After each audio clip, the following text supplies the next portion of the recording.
The Mariners are going to play some baseball tonight from the Twin Cities. It is still raining inside Target Field, but we are clear for takeoff. The Mariners and the Twins, after getting postponed back in early April because of snow and frigid temperatures. The Mariners and the Twins getting set to play tonight under some rainy skies. We take a look at the Mariners starting lineups. Mariners starting lineup brought to you by Jack in the Box. Leading up, it'll be D. Gordon. D. Gordon leading the American League with 15 stolen bases. Mitch Haniger moves up in the lineup. He will hit third. Again, Robinson Cano on the disabled list, so Haniger hitting in the 3 spot. Ryan Healy hitting 6th. He is hitting .349, 7 home runs, 15 RBIs over his last 16 games. Jake Odorizzi, 8 starts this year, a 3-2 record, a 3.83 ERA, 20 walks and 42 1/3, so he can get wild at times. 38 strikeouts, opponents hitting just .231 against Odorizzi. Well, look at the defense. Kepler will get the start out in right field. Logan Morrison, the former Mariner, at first base. Mitch Garver will do the catching. So here we are in the rain, Mariners and the Twins. And the first pitch, a strike to D. Gordon. Mike, I got to say, this has been an odd rain delay. This game was supposed to start at 6:10. And right around that time, it really wasn't raining hard at all. In fact, you can make the case that it's raining harder now than it has in the last hour and a half. I would agree with that.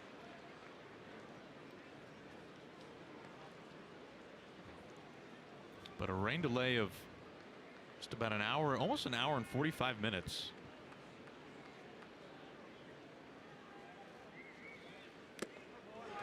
And D down on strikes. For Odorizzi, pretty good fastball, 91 miles an hour on average. An excellent split and slider combination. Opponent's hitting just 107 on his splitter, so the Mariners are going to see a lot of that.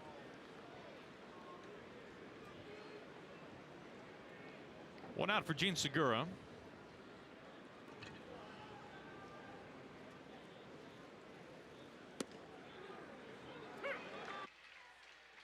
First pitch strike to Gene.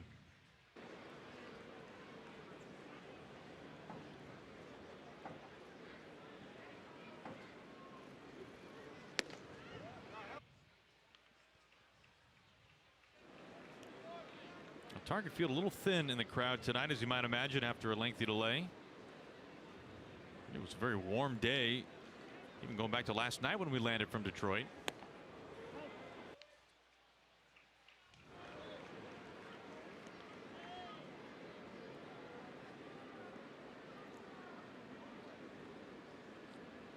Odorizzi, the longtime Tampa Bay Ray, is 2-1. And Gene ahead. One thing that really stands out when you look at Odorizzi so far this year, Mike, really has not been able to get particularly deep into games. He hasn't gone deeper than 6 innings. He's done that 3 times. Well, you look at his last outing against the Cardinals. Went 5 innings, but he threw 93 pitches. Talked about the walks, 20 walks and 42 2/3 for him. 93 pitches, that lets you know that there's probably a lot of full counts when he's on the mound. Yeah, because it's not as though he was hit around, a run on 2 hits, a couple of walks. Right. Gene swinging a hot bat here, a full count with 1 out. Through the left side, a 1-out single. Segura aboard right away.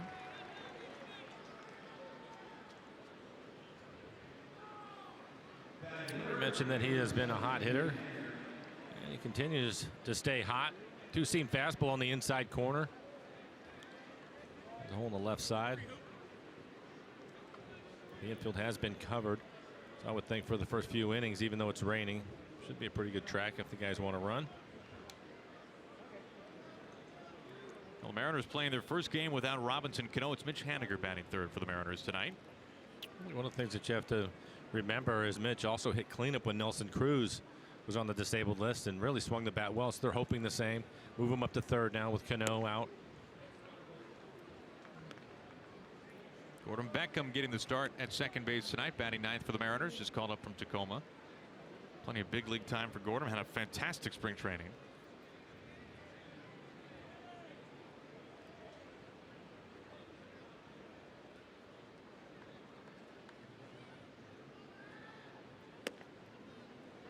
Mitch ahead 2-0.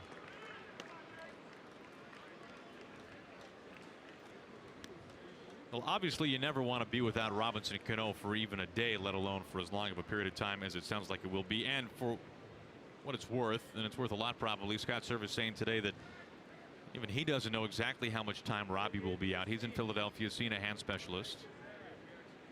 But it will be at least a month, it sounds like. Could be as many as 8 weeks. But what do you say, Mike? I mean, let's go back a while. Even back to 2001, there has not been a lineup probably since then for the Mariners that could kind of weather the storm as best as possible without Robbie like this year's lineup. Well, it's one of the things that you're going to lean on, and something we've talked about is the length of the lineup. Everybody's going to move up a spot. We just saw Beckham. He'll hit towards the bottom of the lineup, and you hope that that's going to be good enough. Now, that being said, Robbie also is, I think, having a terrific year at the plate and in the field. Changes everything, just the whole look of the lineup by having him in there hitting third every day. But at this point, they're without him. Again, they were without Nelson Cruz earlier, and I thought they weathered the storm just fine. So hopefully that'll be the case, although it will be an extended period of time, it seems.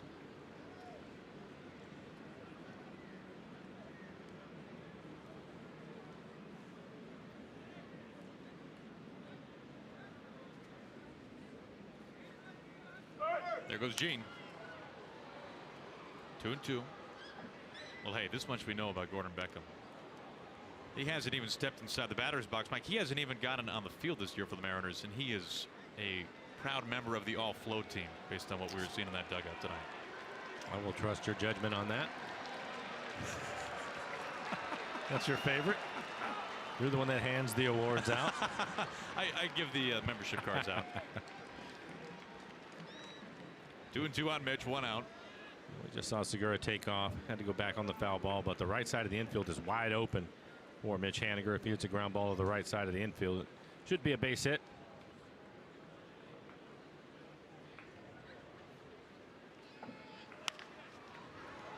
Fair ball behind the bag at third base. And not in time. Haniger safe.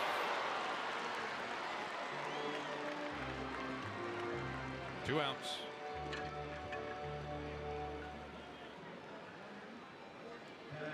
So the umpire saying it's a fair ball all the way and early. Clearly went over the bag.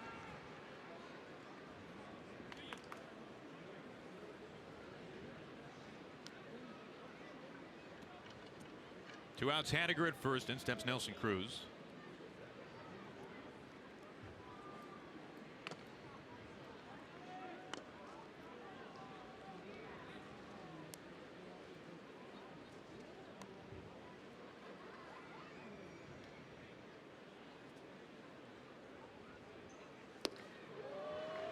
I have fond memories of Nelson Cruz in this ballpark, Mike. A couple of home runs stand out.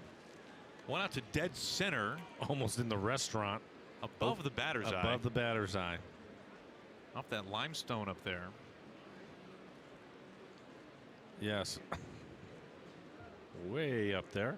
And then I believe he also went upper tank in left He did. field. Third deck in left field here at Target Field.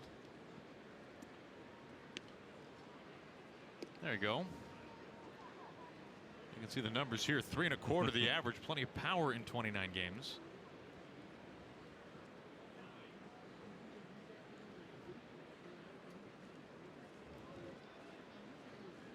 Two outs, a ball and a strike to Nelson. Haniger at first base. Low throw that way. Lomo cleans it up.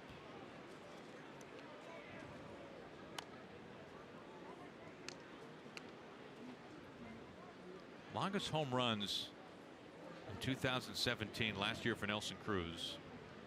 482 at Tampa, 465 in Kansas City. Boy, that one in Kansas City, Mike, is on my top 5 Nelson Cruz home run All list. time, yes, I would agree. That took a brick out of the batter's eye at Kauffman Stadium.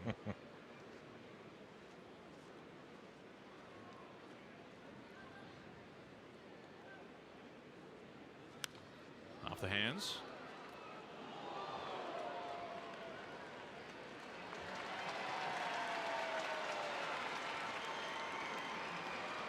We asked Scott last year. In fact, we asked him in Tampa Bay following that home run that we saw against the Rays, and his short list of favorite Nelson Cruz home runs in Scott's time with the Mariners, and he referenced his all-time favorite being, now at this point, a couple of years ago in Oakland, where he actually hit it in left field into basically a suites. I would For agree. a football game. Yes, I've seen a lot of baseball games there. I've never seen one in that area. So scalded out to left, but catch made by Robbie Grossman. Nelson Cruz is out of the 3. A man is left. We played a half inning in the rain.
One game here in Minneapolis. Wade LeBlanc up on the mound, making his 3rd start since taking over for the injured Erasmo Ramirez, facing a Paul Molitor lineup, Mike, that no longer has Brian Dozier at the top of the order. Well, Joe Mauer, the veteran DH, will lead things off. 417 on base percentage for him. Max Kepler hitting 3rd. He is hitting 357 against lefties this year. Byron Buxton, he's the speed in the lineup. He leads the team in stolen bases. He will hit 8th. So a different look at the top of the order for the Twins. This has been going on for the better part of over a week. Moving Mauer into the leadoff spot, Dozier to the number 2 spot.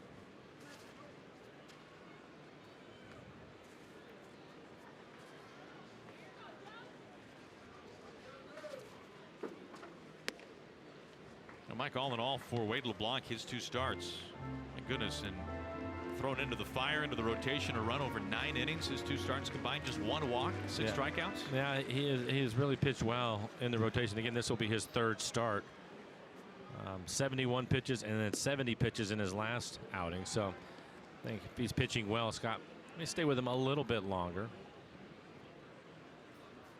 Career .308 hitter for Joe Mauer, his 15th season. Of course, an MVP that was back in 2009.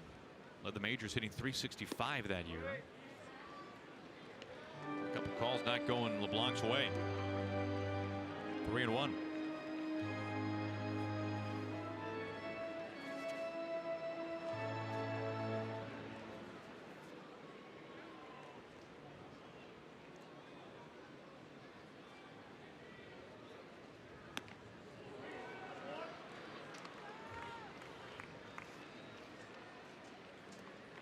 It's a good fastball for LeBlanc. His average fastball this year, 86. That last fastball at 87. See his changeup, his cutter.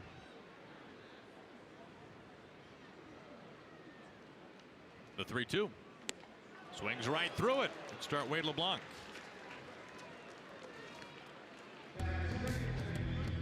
Some of the numbers for Wade LeBlanc. 7 appearances, 2 starts for him, a 3.18 ERA. As Aaron was talking about, he's really pitched well in 22 2/3, 18 strikeouts, just 4 walks. That will be a key for him. Opponent's hitting .267. A look at the defense for the Mariners. And Gamble will get the start in left field. Gordon Beckham just called up 699 games at second base, so he's been around. Mike Zunino will do the catching. Strike 1 to Dozier. Dozier finds himself hitting second these days. He's been swinging a pretty hot bat recently. 9 hits his last 5 games, a couple of home runs mixed in.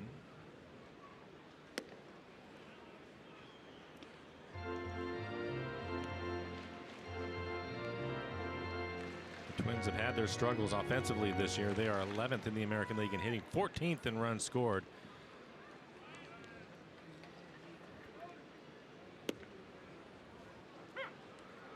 One and two. There's a pretty good changeup on the outside corner. He will mix it up with his changeup, also a cutter from time to time. Occasional curveball.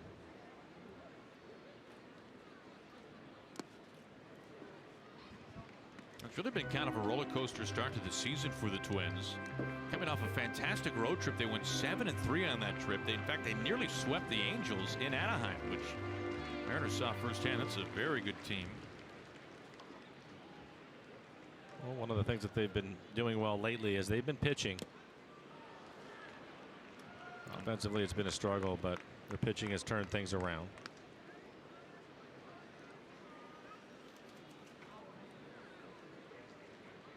Garvin Alston, the pitching coach for the Twins, has seen this month of May be much better to his pitching staff than first month of the season, when they combined for an ERA of over 5.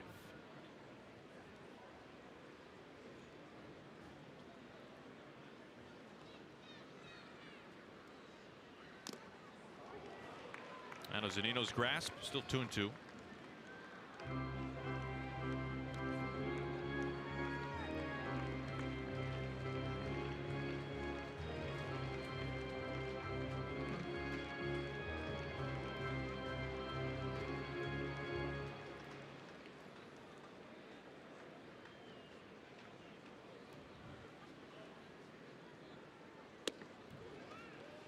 Missing inside, lengthy at bat here for Dozier. LeBlanc's run it full to each of the first 2 hitters. Kepler on deck.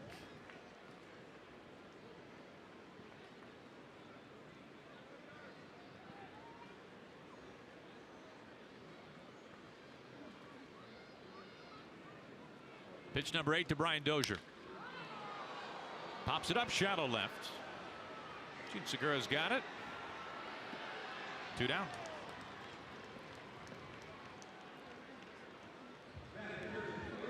Well, an award for James Paxton. Congratulations. Named Co-American League Player of the Week. Wins that honor for the 3rd time in his career. And joins the big unit as the only pitcher in club history to earn 3 Player of the Week honors. Shares it with Francisco Lindor of Cleveland Indians. I have a feeling he might pick that award up again sometime this year. I think it's safe to say you spin a no-hitter. That one's coming to you. Number 3 hitter Max Kepler.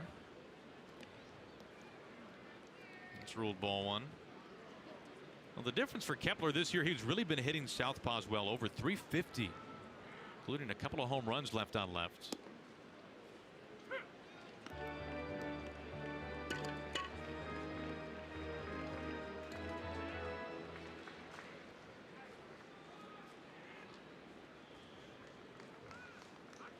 Time calm.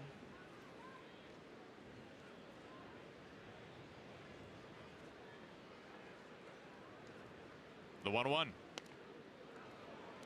Slow curveball. He'll mix that in from time to time.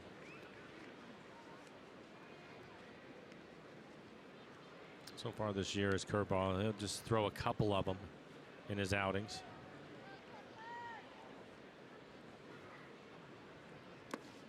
Really leans on his fastball and changeup. Fastball command has been excellent for him in his starts. Surprising seeing the numbers on his changeup, Mike. It's been hit around this year a little bit more than you would think, but not for much power or damage. Yeah, there hasn't been an extra base hit on his changeup this year. Again, he throws it a lot, and you're probably going to put it in play. So we'll see if maybe that number starts to go down a little bit for him the more that he's out there. I just like the fact that you look at his first pitch strike percentage this year, he's up over 75%. In large part to his fastball command, which is a great sign for him. And he typically can pitch down and away with the best of them. And if you think of his average fastball at 86, 87, that's something he's going to have to do. And already a couple of pitches that have been right there. DJ Rayburn, the home plate umpire, not giving it to him, but he's going to have to stay there and hopefully start getting that call. Off the plate, full count. So full count for LeBlanc to each of the first 3 hitters. Now 20 pitches for the inning. His 2 starts, he went 4 2/3 and 4 innings. Again, 71 pitches and 70 pitches. I think if he's pitching well and they give him some run support, you might see him out to 80-85 today. Gamble in left field, tracking this near the line. Makes the catch, and the side is retired in order. We are on to the second here in Minneapolis. Mariners and Twins scoreless.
Cascade chapter invested in our future. Now the pride of Payette, Idaho, Harmon Killebrew, Hall of Famer. And Mike, forget all the home runs, 573 of them. That's a lot of home runs to forget about. The most beautiful autograph of any member of the Hall of Fame. In your opinion? I think it's a fact, Mike. Picked up an autograph yesterday that looked pretty good. Yes, it did. Al Kaline. Yeah. That was a beauty. It was Michael Kadire, former Twin, who tells the story of being in an autograph line of Twins players and Twins legends, because Killebrew was there. And the ball began with Kadire, and then it got passed down right to the next guy, to the next guy, to the next guy, and then it ended with Harmon Killebrew as Seager leads things off. And after this went on for roughly half an hour or so, Killebrew kind of stopped the autograph session and said, "Hey, whose autograph is this?" Pointing to the chicken scratch of Michael Kadire. And Kadire this time was just kind of a pup, right? Right. And Kadire kind of sheepishly raised his hand. And at that moment, Killebrew, I'm sure in a very gentle way, just reamed Kadire, saying, "You've got to be able to write so that people can read your name on a baseball." And wouldn't you know it, now Kadire has an absolutely gorgeous autograph as well. Now come on, Mike. That's artwork right there. It really is. What a player. Former MVP. There's no doubt in my mind that if you and I were signing autographs in that line and he was at the end and he stopped it and that was my autograph, because it's not the best, I would have pointed right at you. It's his. He did it. I don't know, Harmon. I keep trying to tell this guy. Well, it's one of the really cool things with what we do, Aaron, is going to the different ballparks and seeing some of the legends. Last time we were here, Rod Carew. You're right. Yep. This is floating foul. Many times when we're here at Target Field, Bert Blyleven on TV for the Twins. Now another Hall of Famer, Jack Morris. Yep. There's a handful of games on TV for Minnesota as well. It's an absolutely gorgeous ballpark. And just tremendous Twins history all around.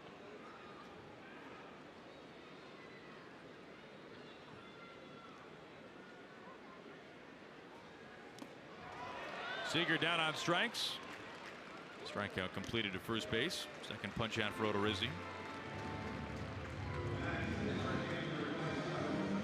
watching grass grow will be exciting on Saturday when the Mariners host the Tigers at 6:10. Thanks to KeyBank, the first 20,000 fans receive a Felix Hernandez bobblehead that actually grows grass. You can pick up your tickets at Mariners.com.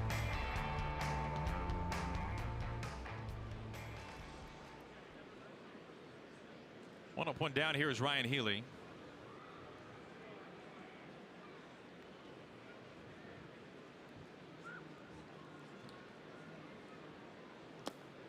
For Odorizzi, I thought it was interesting looking up some of the numbers, but through his first 8 starts, hitters that are hitting the first pitch are batting .500 off of him. How about that? How about that?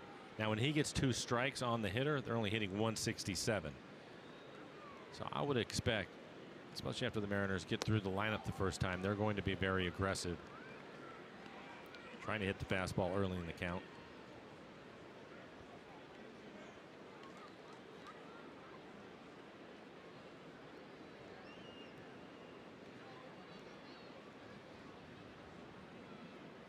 Shift is on for Healy.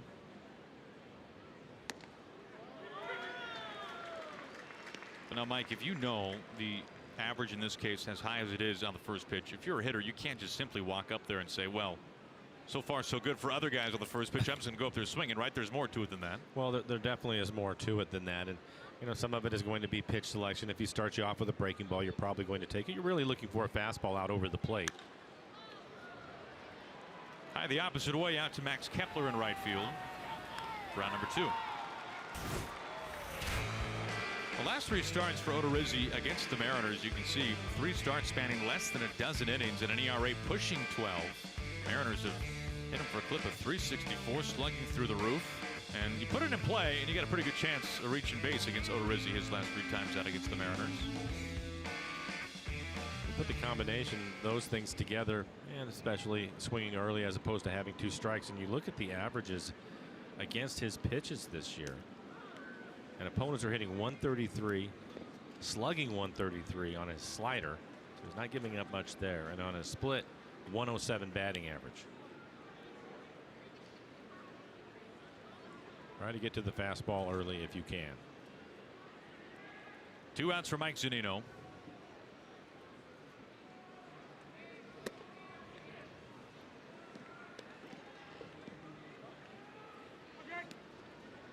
This is an interesting looking defense.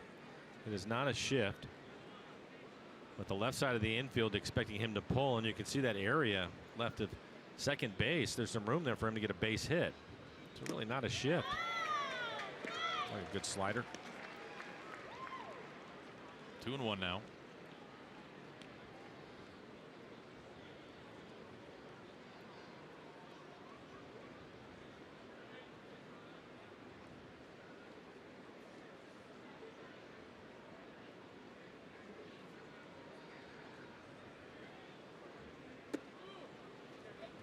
I think it's interesting to watch different teams, the way they move their defenses around for certain hitters, especially in the Mariners lineup, because they all, when they look at where Mike is hitting the baseball, it's going to be the same for every organization. It's just the way that they feel about their defense.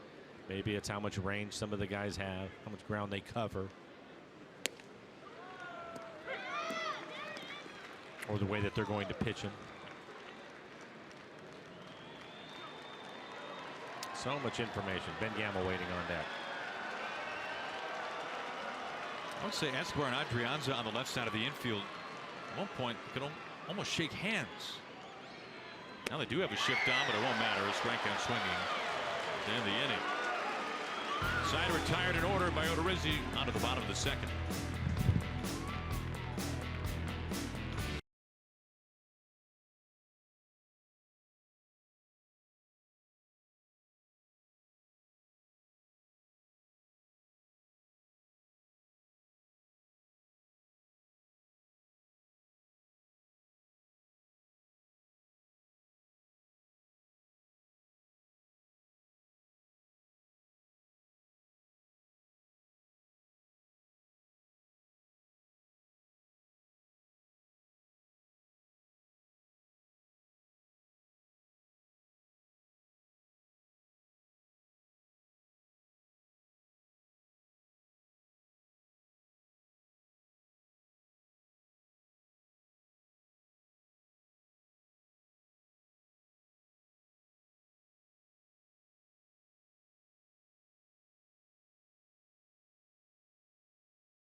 Mariners fans waiting out the rain delay. We are scoreless beginning the bottom of the second. Take a look at our Geico this date in big league history back in 1967, Mike.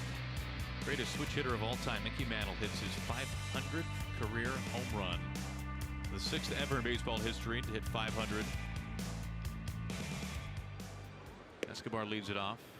I wish I would have had the opportunity to see him play when he was healthy before he tore his knee up.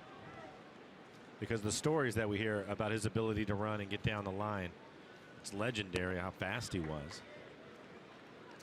You just mentioned the power from both sides of the plate. Finished with 536 home runs, and also Mike finished with more walks than strikeouts over an 18-year period and over 500 home runs. Something else pretty impressive. LeBlanc behind 2-0 on Escobar.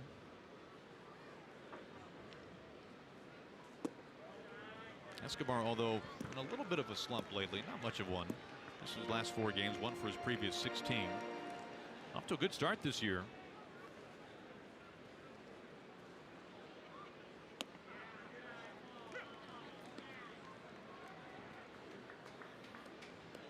Well, when we were here earlier and the game got snowed out, cold out, whatever you want to call it, it was kids' opening day that day, and so it has been postponed until today. So some interesting looking headshots up on the board, more of a chef's hat for Escobar.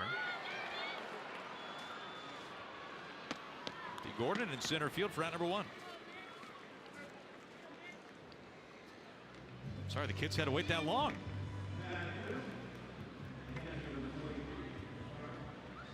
One out for Mitch Garver, the catcher. So a lot of the kids lined up on both foul lines earlier before the game started. Out there for the anthem. Yep. With the big leaguers.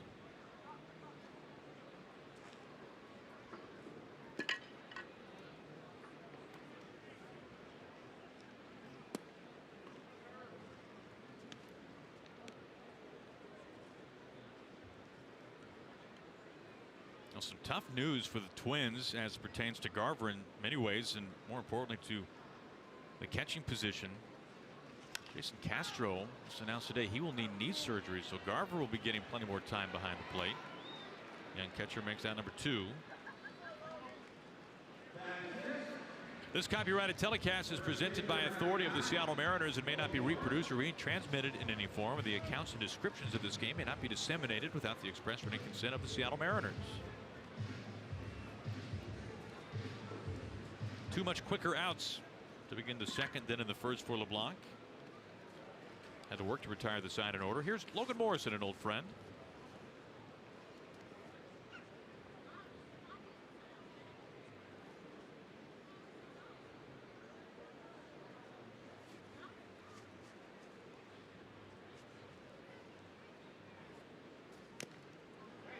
Strike 1.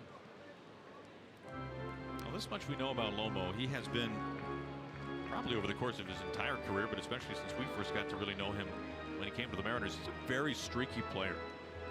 Got off to a frigid start this year. Very slow start for him. 3 for his first 44. Yeah. Things much better in May, though. Batting .275 this month. We saw it firsthand back in 2014 in September. He, in some ways, kind of carried the club. He did. I agree. I mean, last couple of weeks of the season, it was one big hit after another. Some clutch home runs. Absolutely. Brought the Mariners within a game of the playoffs.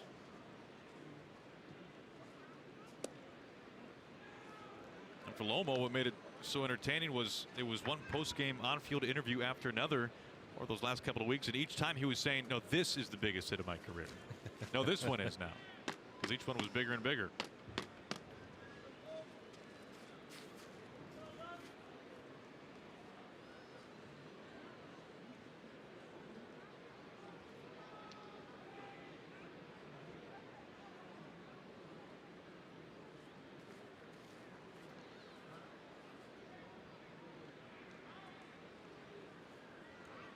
The 1-2.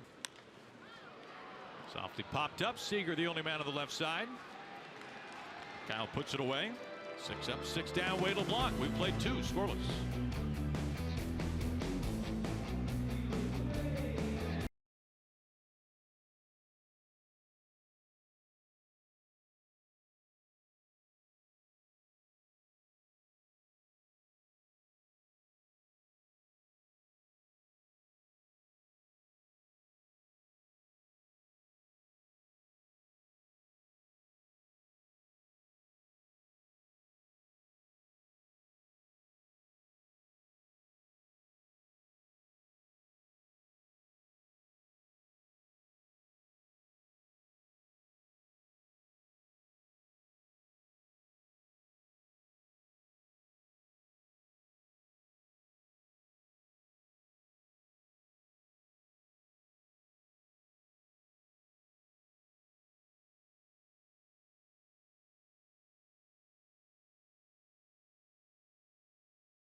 Looking for more family fun at the ballpark? Make sure to visit the Seattle Children's Playfield on the main concourse in center field. And while you're there, stop on by the Moose Den to have your photo taken with, of course, the very best mascot in baseball, the Mariner Moose. Well, tomorrow the Mariners are back home. Our CenturyLink What's Next? Mike Minor going for the Rangers. We've seen him already this season. Mike Leake is already back home, has flown ahead of the team. He'll be making start number 9, coming off a terrific start on this road trip in Toronto. 2 runs over 7 innings. You can make the case his best start of the season. Only 1 walk and 6 strikeouts last time out for Leake. Was a really good move to send him ahead of the club, especially now that there's been this delay. Mariners were going to get in late to begin with, but I would assume Mike is back in Seattle by now.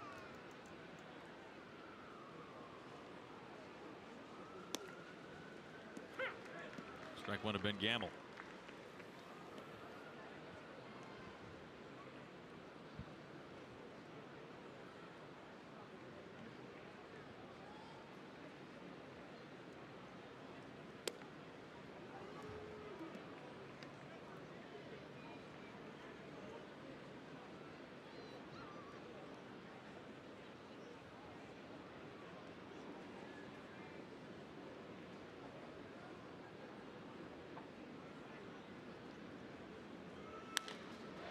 To right field. Kepler looking, and this is just off the very top of the wall. Gamble tiptoes into second base. He put a charge into it. That was awfully close. Gamble to lead off double.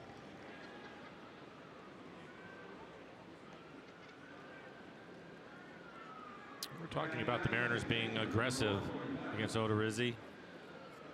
Man gets a pitch right in the middle of the plate. And he just missed a home run.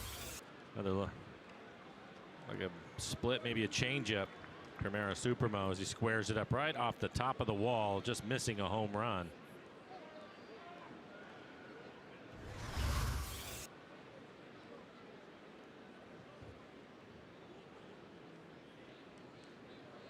And steps Gordon Beckham. His first at bat this season for the Mariners.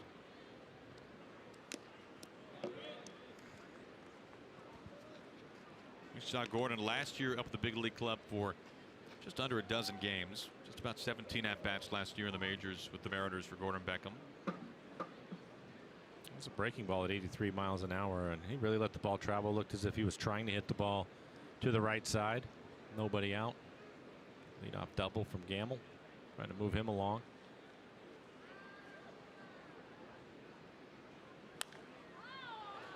You know, Mike Gordon has talked about this. Scott Servais talked about it today, that Gordon Beckham, a guy who's been parts of 9 years in the majors, he made some pretty big adjustments to his swing this offseason, trying to use the entire field more. We saw a lot of that in the spring. He had a really nice spring. Swung the bat well. Was released by the Mariners, then re-signed.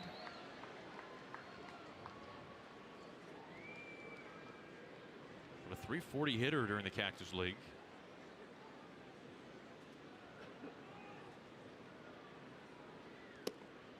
With his start today, he's played second base 700 different games at the major league level, so a lot of experience for him.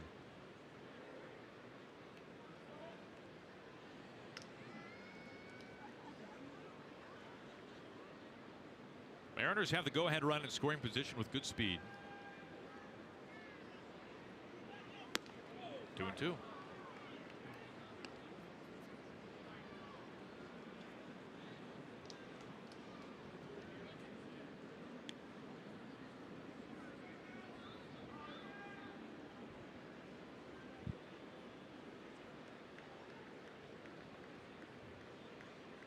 For the Mariners, hitting .262 with runners in scoring position.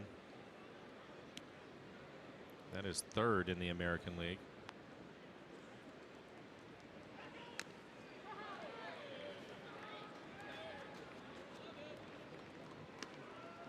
Now, for the course of the season so far, that has been a strength for the Mariners, as we've talked about so far in this month of May, where the Mariners have alternated truly wins and losses every day.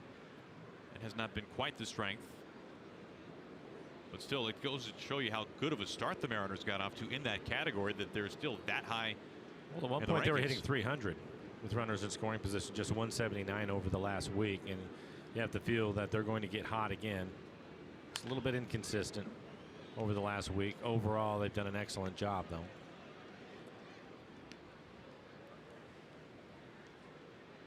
We're talking about some of the flow bros for the Mariners. Ben Gamble feeling some pressure in the hair game once Gordon Beckham rolls in here.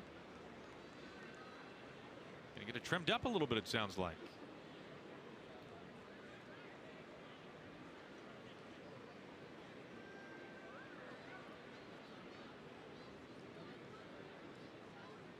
The 2-2. Down on strikes. Fourth strikeout, first time through the order for Jake Odorizzi.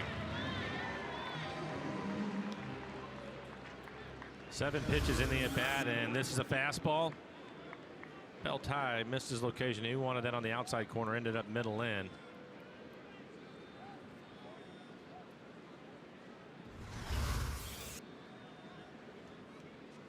Odorizzi trying to work around that leadoff double that nearly got out off the bat of Ben Gamble. Here's D. Gordon.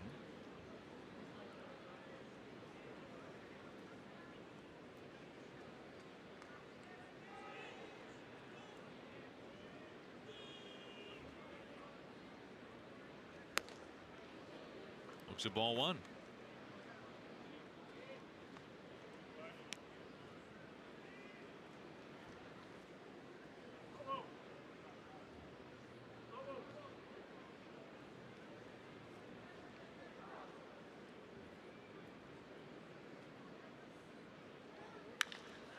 Up the middle.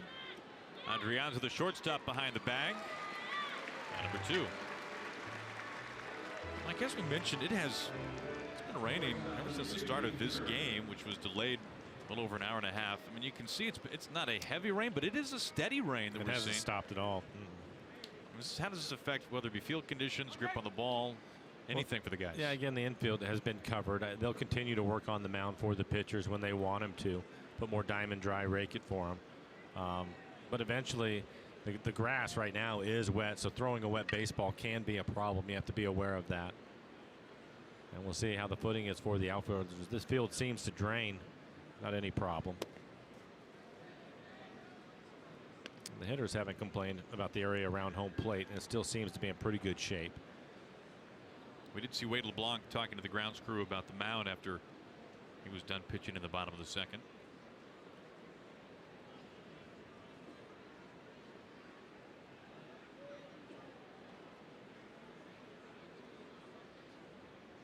Gamble at third base. 1-1 on Segura. Gene had a base hit into left field his first time up.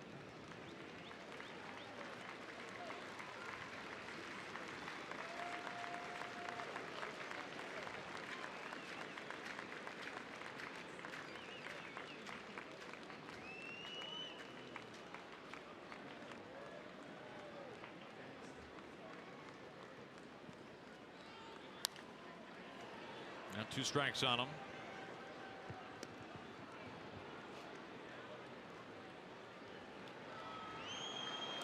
Now Gene has been a monster this year with runners in scoring position. You can see the average. And OPS pushing 1,000 with men at second or third base. Chance to push across the first run of the ball game tonight.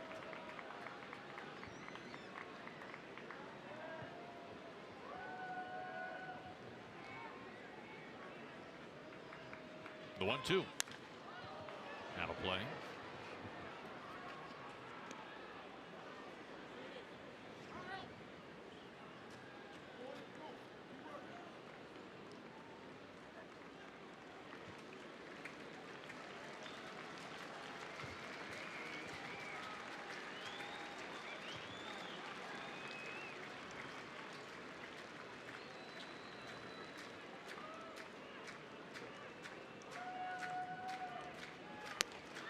Evens up.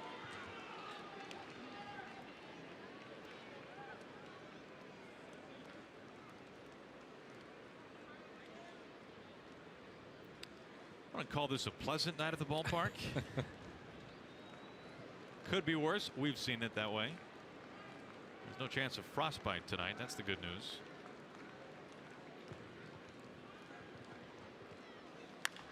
Ground ball, Lomo in the exact right spot. Pedals over the bag for round number 3. Gamble stranded out of the bottom of the 3rd.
Twins scoreless.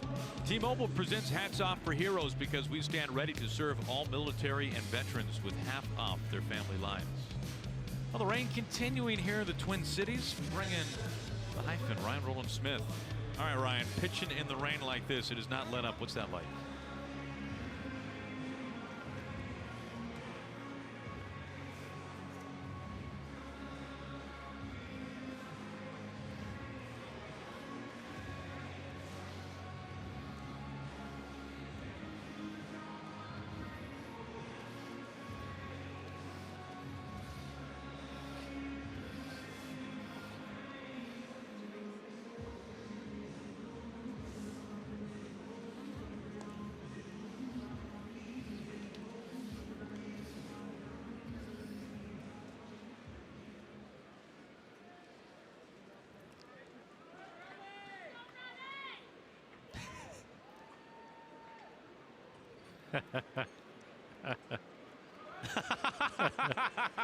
Cool. They were cool.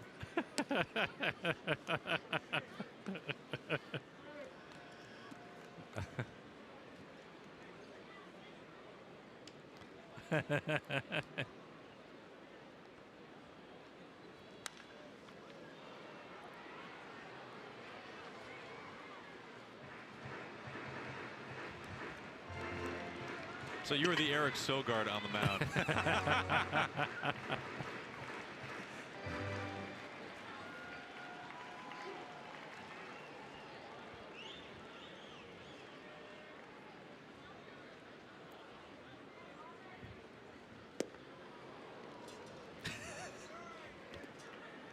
Hey, Ryan, you have to be impressed with what Wade has been able to do. This is going to be his 3rd start here. And just his overall command, the way he moves the ball around. You mentioned when you were pitching 88 to 90. Here he sits at 87 with the great changeup, and he'll throw a cutter, mix an occasional curveball.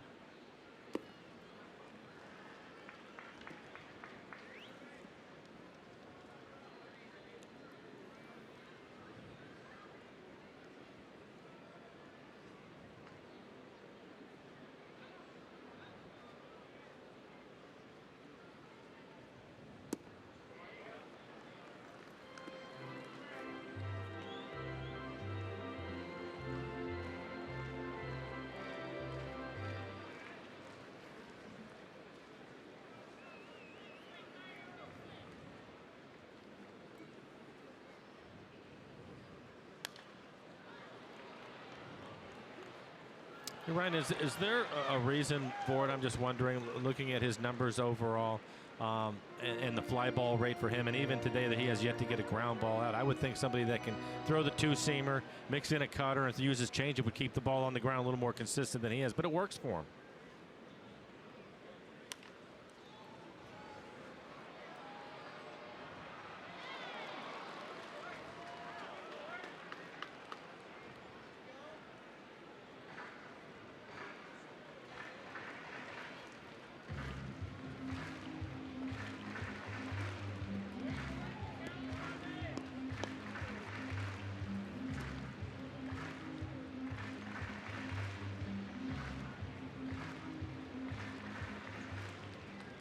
Okay, I'm going to drop a pitching name, a little blast from the past here. Not that far back. You ready for this? All right. Anybody remember Brandon Duckworth? Yeah. Okay. So I was in AAA for a year as a broadcast with Brandon Duckworth, and we were talking about Mike Leake flying ahead, and he actually left yesterday to get back home, rest up for his start tomorrow night, because we're going to get in at an awful hour this evening, or this morning, tomorrow morning. And it would seem like Brandon Duckworth that year, guys, he was the guy who started the first game of either the homestand or the road trip after we bussed overnight for 8 hours, or we had a 6 a.m. flight with a layover someplace and get in at 3 o'clock for 7 o'clock. I mean, Hyphen, you got to remember, there's got to be stories for you in the minor leagues where you are bussing through the night, then you're starting that day. I mean, it is much better at this level when you can fly ahead the day before.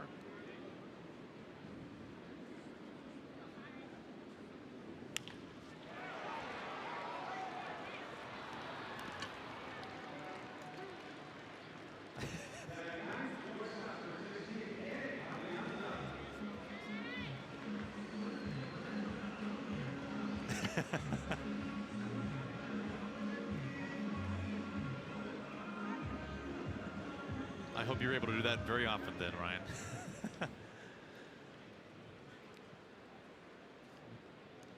Yeah, that being said, the position players were out there every day.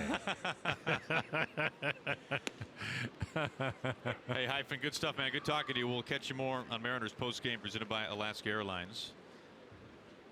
2 outs here, both through the air. Adrianza, the number 9, hitting shortstop at the plate.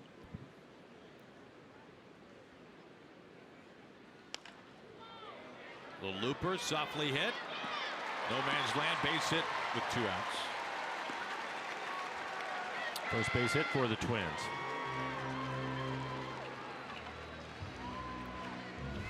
This looks like a well-located changeup, and it is 81 miles an hour right off the end of the bat. It's more of that weak contact that Ryan was talking about. Good example of it. Brings up Joe Mauer for the second time. He struck out to begin the Twins' first inning. We play in the third.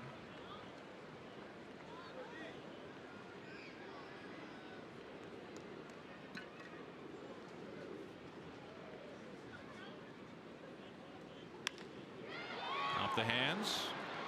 Floating to shallow center. D with the skip puts it away. It's the end of the inning. Adrianza is stranding. 3 innings complete. Nothing.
Detroit Tigers at 7:10. Tickets are only $30 and include the new Kings Court t-shirt. You can cheer on Felix or the Mariners by picking up your tickets right now. Just simply go to mariners.com/Felix. Mariners is South Tigers. We've seen them back at Safeco Field. Mariners homestand begins tomorrow. 2-game series against the Rangers. Second time through the lineup for the Mariners. Mitch Haniger going to lead things off. He's hitting third in the lineup today. And Robinson Cano on the disabled list. Little run support. Wade LeBlanc's really throwing the ball well. First pitch on the ground. Escobar smothers it. Throw to Lomo for round number 1.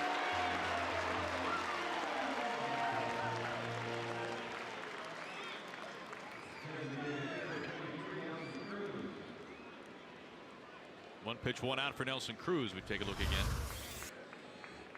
Some poor luck for Mitch Haniger. A fine play by Escobar. Throws him out by a step. Also notice how quickly the infielders get rid of the baseball. Again, it's going to be wet.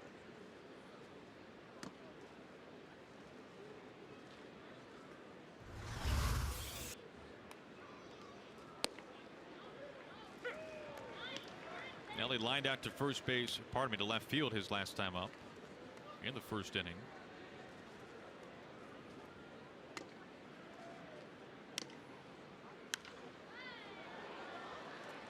Foul ground, Logan Morrison. And 3 pitches, 2 outs for Odorizzi here in the 4th. Well, we were talking about it at the beginning of the game, and opponents on Odorizzi swinging early in counts, and the average at 500. And you can see the Mariners being more aggressive. You mentioned the 3 pitches here in this inning so far. I think it's a good idea, but it can also play into his hands if he's locating and get some quick outs. And that's what we're seeing. Now facing Kyle Seager.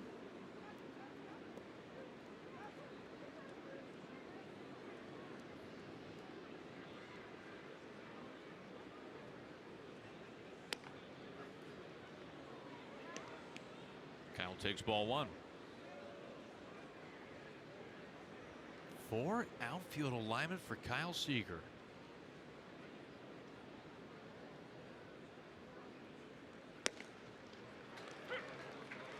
He's a regular Joey Gallo. Well, this is a first. This is absolutely a first. Yeah, this is a first.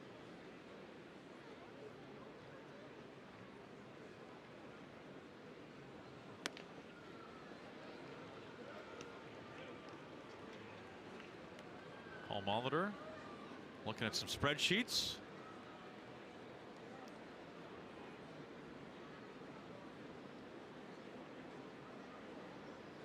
And now Escobar on the move. 2-2. Mike, what would you do if you stepped in there and saw 4 outfielders? Anything different? It tells me there's some holes on the infield. Yeah. Yeah. Strange. I think the first time you see it, really, I think that you'd probably go back to the dugout after your at bat and really think about it. But it's the first time we've seen it with Kyle. I'm trying to figure. It looks like Adrianza. Is that Adrianza, the shortstop? Well, to the only man on the left side. That's Escobar. But I think Adrianza, yes, they put Adrianza in left. And now he comes hustling back in, as everybody does. That ends the inning.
ride the Sounder train, link light rail, buses, ferries, and streetcars. You can learn more at getorcasmart.org. Talk about bad luck, Mike. Only guy on the left side of the infield. I wonder when you're looking at scouting reports with Kyle, and we were talking about it just the other day. Hit a home run to dead center field. We've seen him hit the ball off the wall to left center field a few times. They're setting their defense with the 4 outfielders. Because of that, his ability to hit the ball the other way. You can tell he's still not happy about it. I don't blame him because there was just the one guy standing there. So that's some bad luck for him trying to hit the ball the other way. But I wonder if that's the adjustment that we're going to see. Ground ball skimming to Segura. Double clutch. Still has time to nab Dozier. Well, Corey Provis, the fine voice on radio of the Twins and a good friend, was kind enough to pop over into our booth during the commercial break and informing us that there is one other player the Twins have done that to so far this year, a former Mariner. Yeah, former teammate. There's Corey. Justin Smoke. Former partner of Bob Ueckers in Milwaukee. Corey's been here with the Twins for a number of years now. Tremendous broadcaster. One out here is Max Kepler.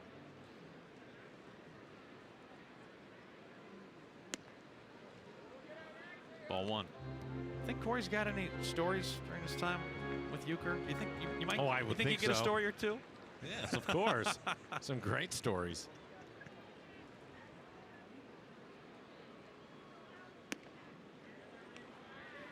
Two and nothing. We're starting him with a couple of curveballs missing inside.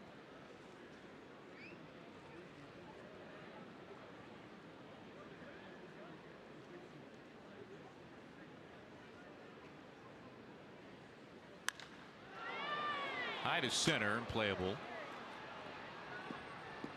D looks up into the raindrops, makes the catch for round number 2.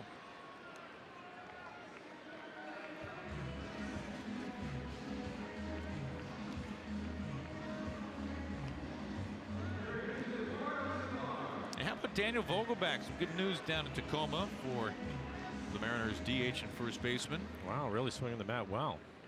Just named PCL Player of the Week. Good stuff there for Daniel, who, by the way, speaking of 4-man outfields, when the Rainiers were playing the Astros AAA affiliate, now this was back in April when this happened, as Escobar fouls off the first pitch. Vogelback saw a 4-man outfield a couple of times, and at least on one occasion parked it over the fence. Tough to catch that one. Take that. Yeah. 4 guys. 2 outs, nobody on, no score. You're in the home 4th.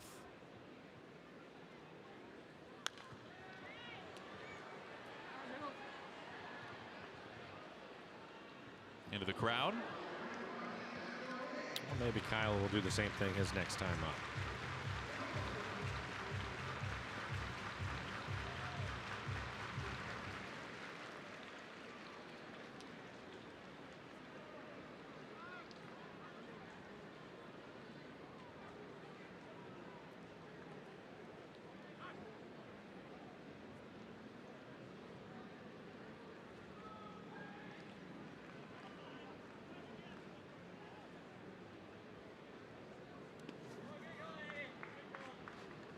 I mean, really, Mike, and as you've commented on before, I really know very little. But I would think that something that would be more popular against Kyle, as opposed to the 4-man outfield, would be more of what we saw the Mariners do to Joey Gallo, which is kind of the, as one very smart person put it, the cul-de-sac, the horseshoe. The horseshoe. Or as Scott calls it, the Gallo. The Gallo. Because we've seen Kyle from time to time blister a base hit through a traditional shift on the right side. Yes, we have. You put another guy out there a number of times, but again this year we talked about it with some of the changes he made over the winter. He's also driven the ball to left center field a little bit more too. So maybe they're trying to take some of that away from him. And we've seen it from Kyle in big moments too, him be able to get hits out there. Yeah. It does not take long for the league to catch up, and maybe that's something that we're going to see a little more often. Every organization does things a little bit different, but for Kyle, because he's been able to make that adjustment, and we've seen it. Seen a couple of home runs to center field now.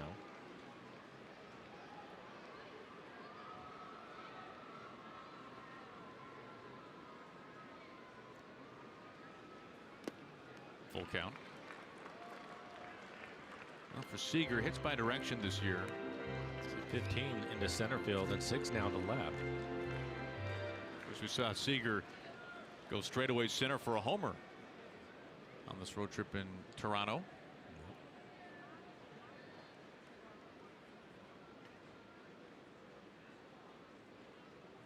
Two outs, nobody on. Soft pop up. Tough play. Haniger able to get there in time. Catch it up with it quickly. And the side retired in order for the third time in the first 4 innings by Wade LeBlanc.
Thank you, Angie.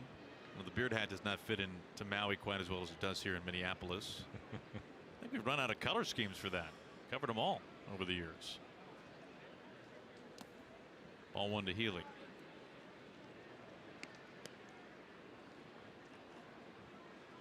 Ryan flew out to right field his first time up. He's really been swinging the bat well.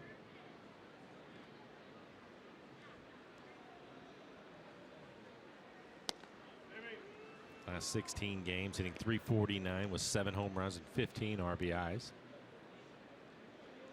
He's had hit in all but 3 of those 16 games since coming off the disabled list.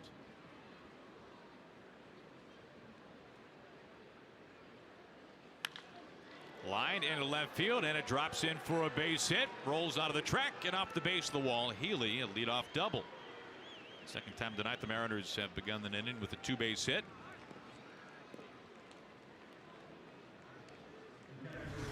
Again, a hot hitter. Looked like a fastball right on the inside corner, trying to pitch him away. Misses his location, and Ryan makes him pay for it. Solid line drive into left field, an easy double. As Aaron mentioned, second time the Mariners had a leadoff double. He'd like to take advantage of it here. It was Gamble with a leadoff double in the 3rd inning. He was stranded at 3rd. In steps Mike Zunino.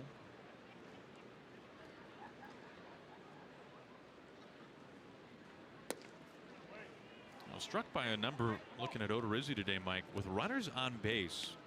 Odorizzi's given up an opposing batting average of just 155.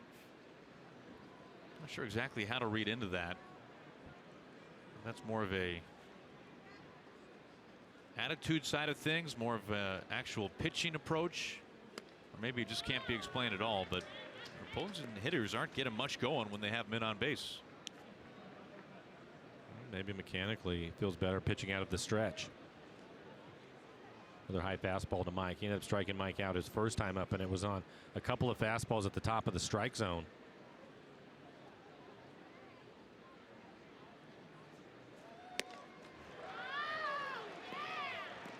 We've seen it for years with Felix, how he was as stingy as they came when he had runners in scoring position on against him.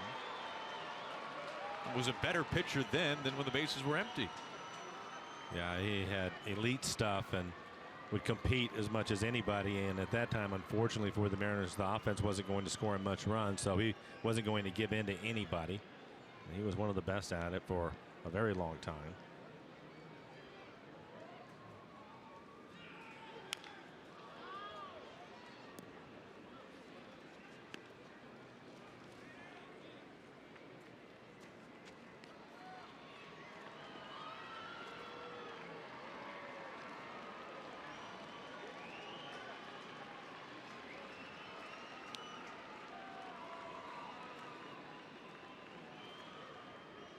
Healy the double out at second.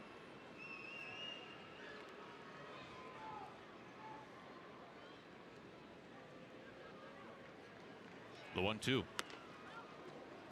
Like right now, the guys in the truck are efforting with full force to figure out how many Scrabble points you'd get with Odorizzi and Zunino.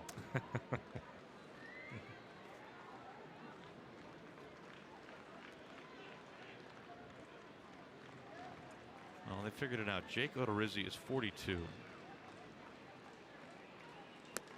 Down on strikes.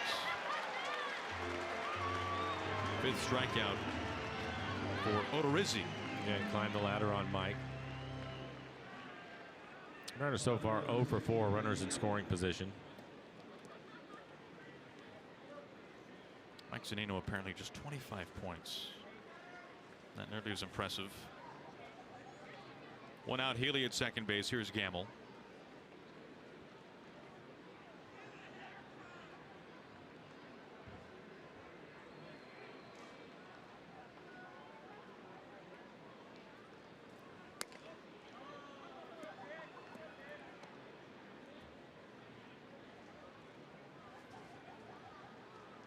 Christian Vasquez is your Major League Scrabble winner, first and last name with 51.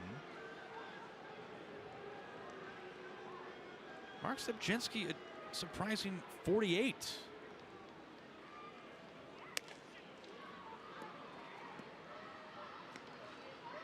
Vasquez 2 Z's and a Q, we're told. 2-0 on Gamble. A good count for him. See if he can get a fastball out over the plate. Defense playing him straight up.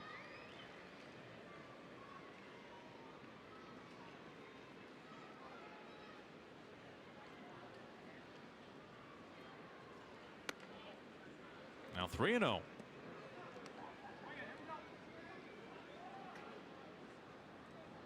I think they'll let him swing.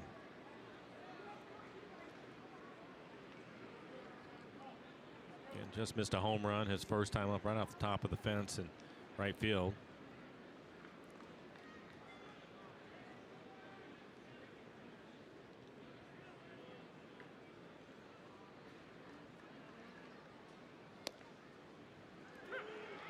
Just gets a strike in, 3-1.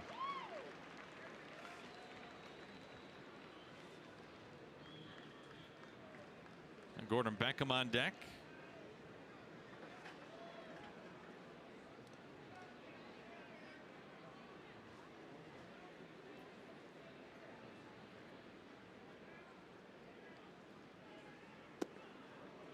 Couple of men on base. First walk from Odorizzi.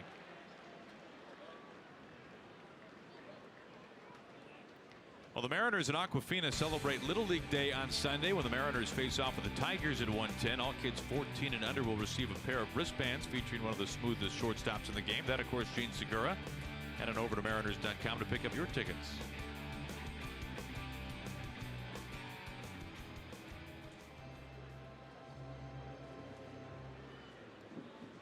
2 on 1 down for Beckham.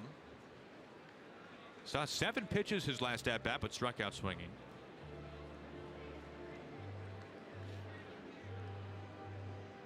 He gave up a couple of strikes, so trying to hit the ball to the right side, fouling pitches off. It was right after the leadoff double by Gamble. Well, he ended up in a hole right away. Not exactly sure what the communication is. Home plate and second base umpire Angel Hernandez, the crew chief, talking things over.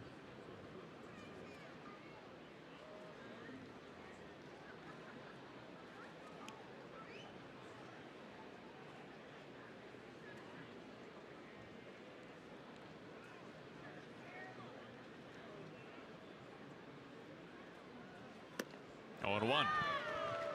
He's going to stay with the high fastball. He's topped out at 93.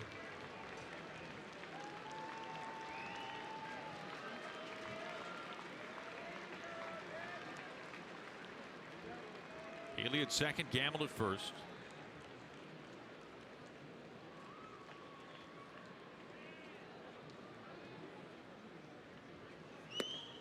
0-2.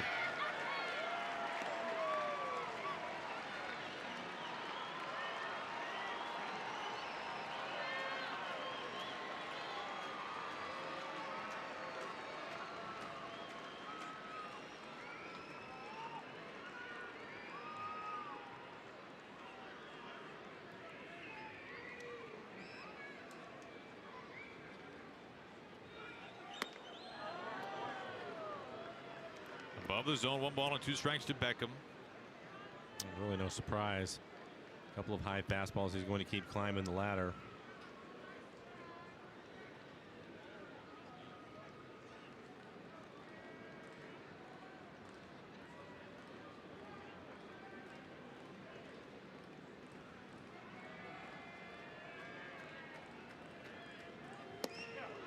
Evens up now.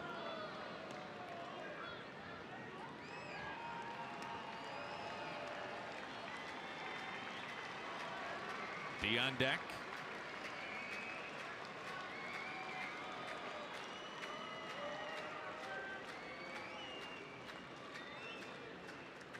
One out of the 5th, nearly 80 pitches for Odorizzi.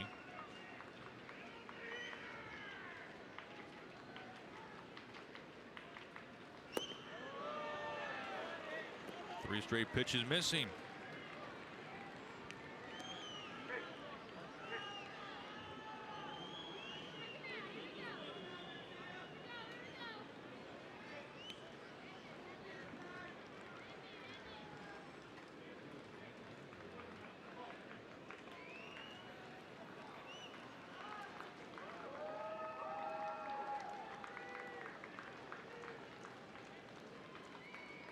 Here comes a 3-2. 6 strikeout for Odorizzi.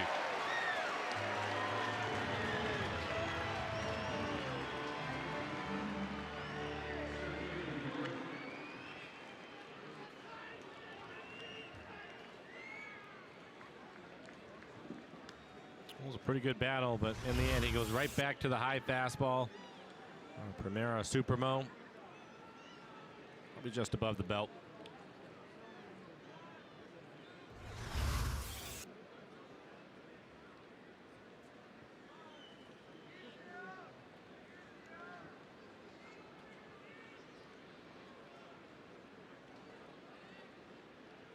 Two outs, 2 on for D. Gordon.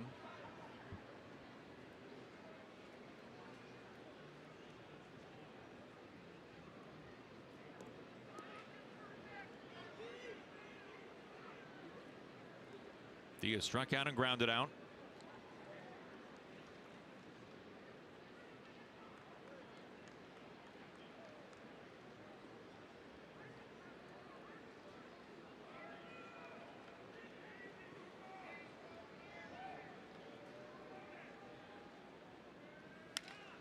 Off the hands, little flare, dropping in. What a catch! Adrian to the shortstop. Takes a hit away to end the inning.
Blast by CenturyLink, connecting you to the power of the digital world. By Money Tree, proud to make a donation to Mariners Care for every Mariners win. And by Jack in the Box. Try the new Cholula Buttery Jack, part of the Buttery Jack family, only at Jack in the Box. Absolutely beautiful Target Field here in Minneapolis. Mariners here for a game. Mitch Garver leads it off in the home fifth.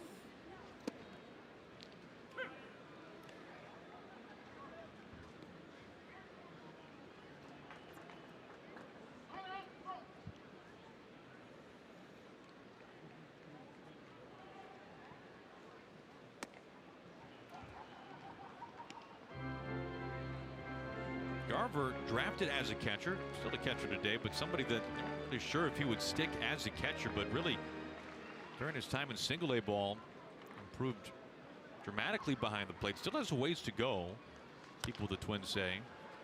Softly chopped back. How about this? A ground ball out for LeBlanc, his second tonight. But Garver always the guy who could hit. Oh, the way things are going for Wade LeBlanc, it'll be interesting to see how far Scott will stay with him. This is his third start. His previous two starts, 71 pitches and then 70 in his last outing. 59 pitches so far on this one, but he's been terrific. Just the one hit.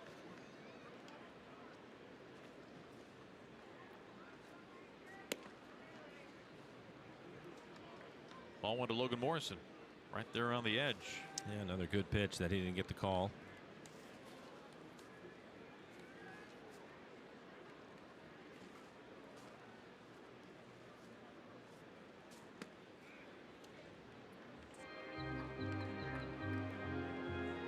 Shift on for Lomo.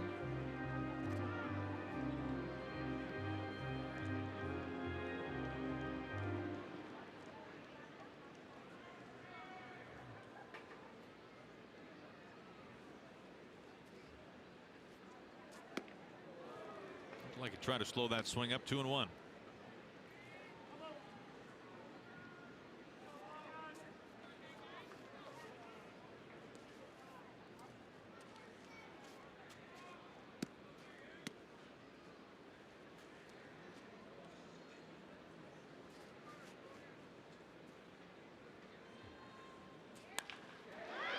Over the shift in front of Haniger on one bounce.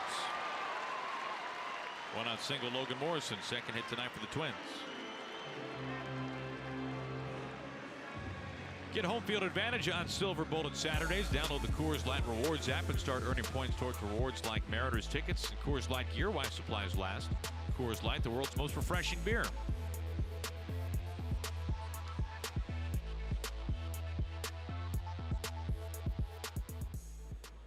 One out, one on for switch hitter Robbie Grossman, Twins starting left fielder.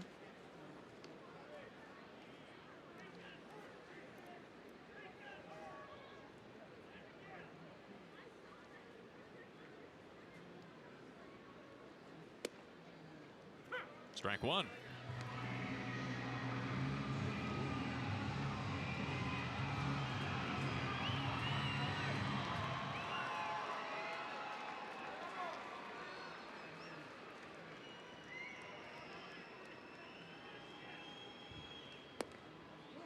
Holds back, 1 ball and 1 strike. Right at the knees, though.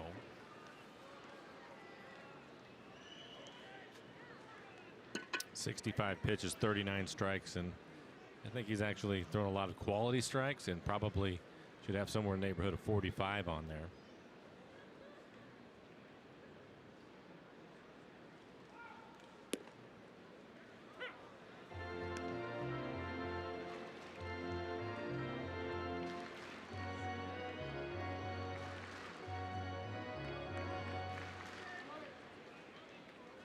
LeBlanc 2 strikes on Grossman, has just 1 strikeout tonight. That was the first batter that he faced, Joe Mauer. There's 1-2. Zunino throw down to first base. Lomo safe.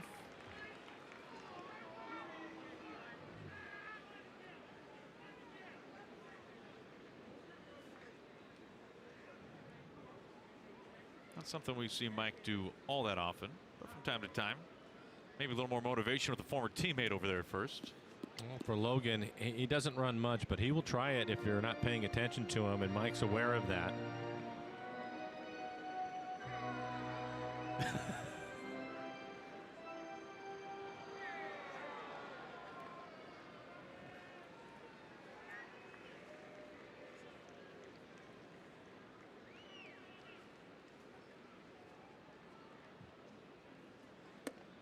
Strike 3 called. He gets him top of the zone. I didn't like it, but that was a good pitch. Looked like the cutter cut fastball at 83 miles an hour at the top of the strike zone.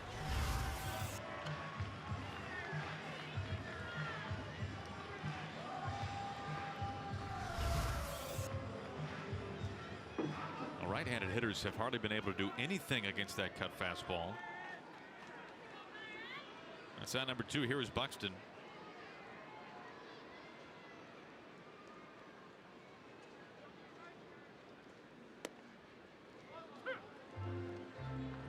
Strange first month and a half of the season for Buxton. Went on the disabled list because of migraines, and then during a rehab assignment in Florida, fouled a ball off of his foot, fractured a hairline fracture in his toe. Never had a rehab assignment after that. Came right up to the big leagues after having to miss some time, obviously.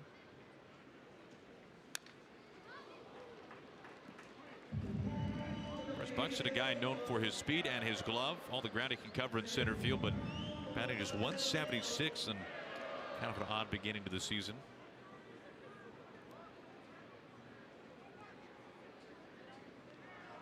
But a guy who can just flat out fly.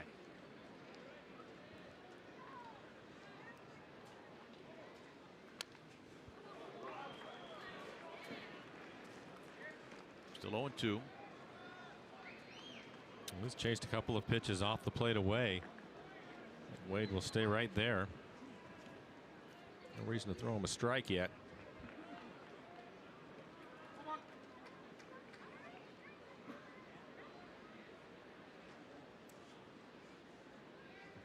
Another 0-2. Of course, when the Mariners and Twins get together and Buxton's at the plate, you're looking at 2 guys who were drafted 2 and 3 overall back in 2012. It was Correa number 1 by the Astros, Buxton taken number 2 overall by these Twins, and then Mike Zunino the number 3 pick in the draft. Good pitch. Boy. He had him set up. 3 pitches in a row off the plate away, and he dialed up the inside corner and again didn't get the call. Season high 73 pitches for him. You know, of all the nights to give a call like that, which is a strike. It is a strike. Exactly, any night. Any night, but especially on a night with a rain delay and a 1-game makeup and yada yada yada.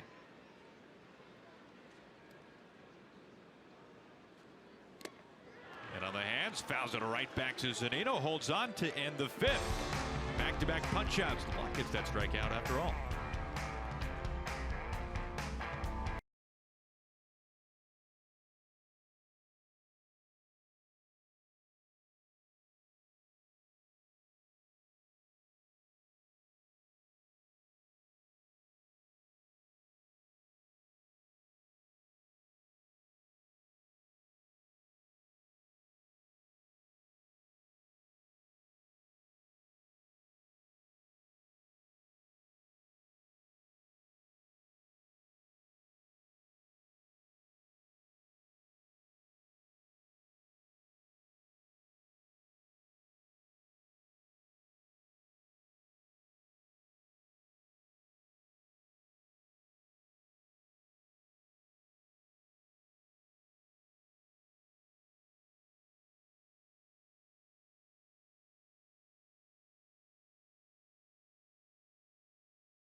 In the office or on the go with MLB.tv. Your subscription includes MLB At Bat Premium, allowing you to watch live baseball on your favorite supported devices.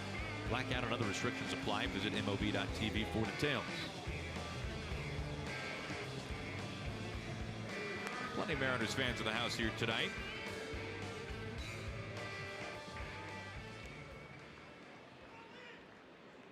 Gene Segura getting set to lead things off.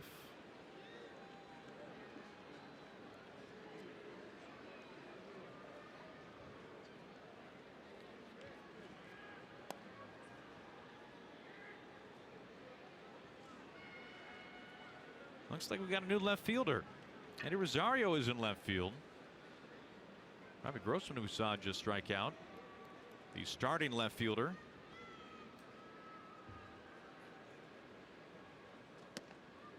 Now Rosario can really cover some ground out there. Well, for the Mariners, a couple of leadoff doubles. They're not able to take advantage of it. 0 for 6 so far with runners in scoring position. This will be the third time through the lineup for him.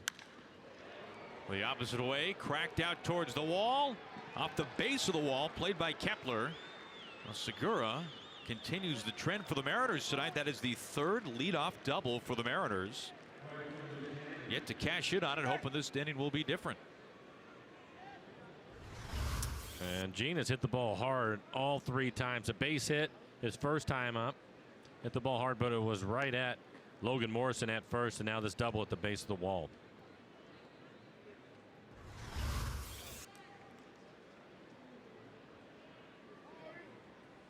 Good speed out there at second base. It brings up Mitch Haniger. Now, Scott made it pretty clear today that his hope, at least, Mike, is for Mitch to be the number 3 hitter while Robbie is gone. He's hoping that he can keep the lineup pretty steady in Robbie's absence. As you mentioned earlier tonight, we saw Mitch bat cleanup when Nelson Cruz was banged up. Obviously, Scott won't be afraid to make a change if needed, but this is the hope moving forward till Robbie comes back. Well, Mitch has really swung the bat well, and when he was hitting cleanup when Nelson was out, I thought he did a terrific job. The only thing that it really, for me, that it hurts is obviously the length of the lineup, not having Cano in there at third, because then you have Mitch hitting 5th or 6th in your lineup. But there's adjustments that need to be made, and I think that no surprise to see him hitting 3rd. Finds a new man, Eddie Rosario. 1 out. Segura staying put. Now gets away a little bit, but Gene's still at second.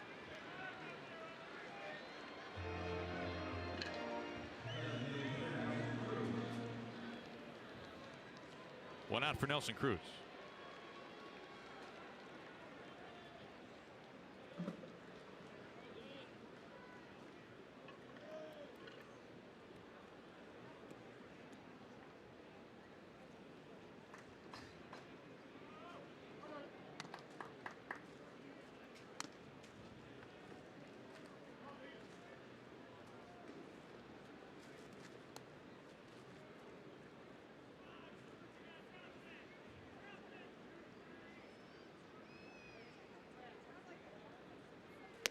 Ball 1.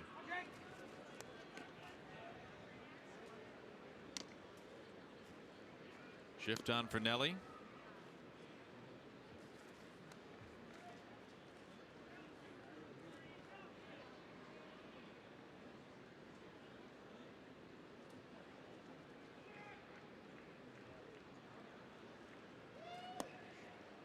Plays off 2-0.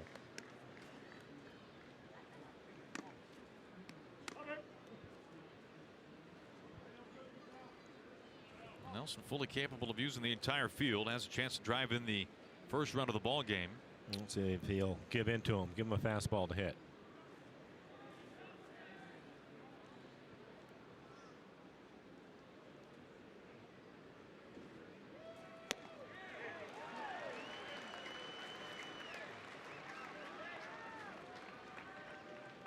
He's making sure he keeps the ball away from him.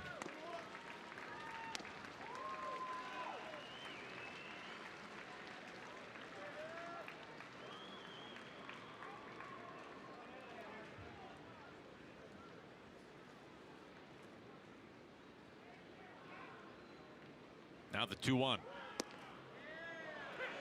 At the knees, 2-2.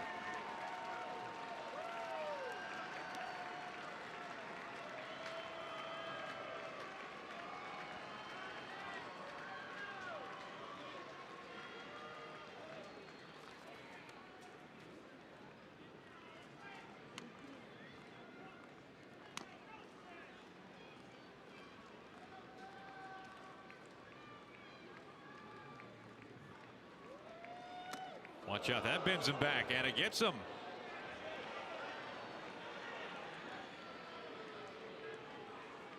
It's still a little too soon to see guys getting buzzed in the tower like that. A little bit too close. 90 pitches. The season high is 106. This is the fastball. Again, set up away. We've seen this a bunch tonight with Odorizzi trying to throw the ball away. At least that's where the catch-up is set up. The catcher is set up, and another pitch inside, just missing his location a number of times.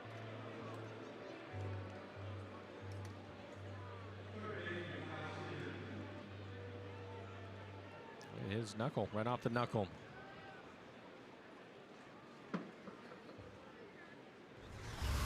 And now they're going to take a look at it to make sure.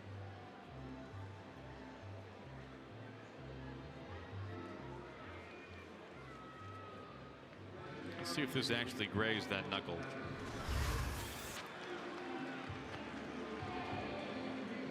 Romero Supermo. Well, if it got him, it just scraped him. But could you tell that it didn't? That's the key. Yeah.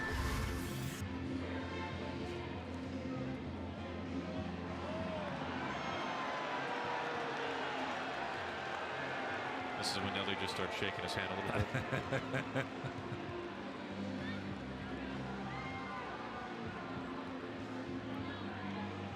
This didn't take long. He stays put. Angel Hernandez, our crew chief tonight.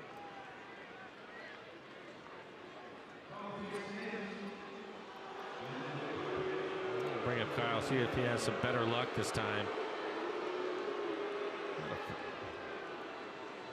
A four-man outfield. One player on the left side of the infield, and Kyle ends up hitting a ground ball right to him. With some bad luck. Well, traditional infield and outfield this time for Kyle with 2 on and 1 out.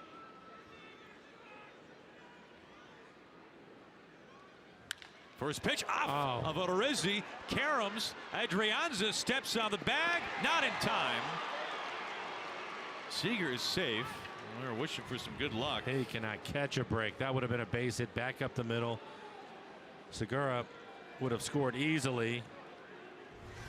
But unfortunately, you can see the defense, the shortstop leaving. He was standing towards the middle, left back towards the regular shortstop position. And the deflection off the pitcher right to him. Kyle hustling. Able to stay away from the double play, but a poor break. Out to check on Jake Odorizzi.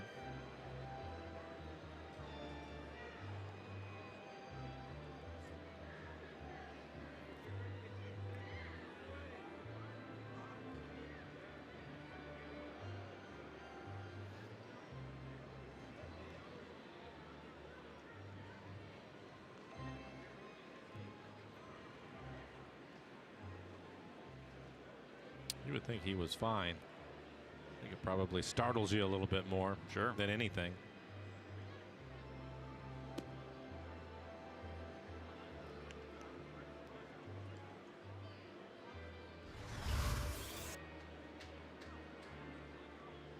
No question that Kyle squares it up.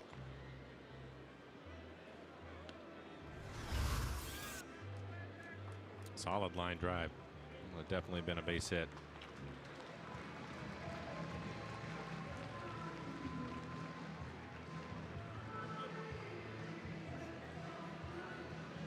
So Cruz out at second base, 2 outs, runners on the corners. See what Ryan Keeley can do.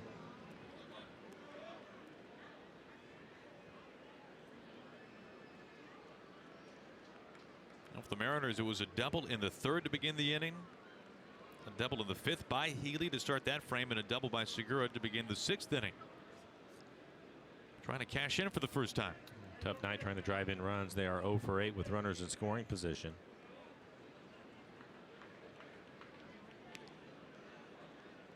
Started the night hitting .262 as a team, now down to .256. Well, there is all kinds of room on the right side of the infield for Healy.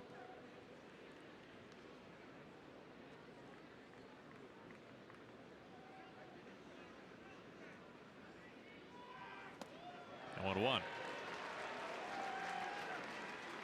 I mean, you could hold the Minnesota State Fair between first and second base right now.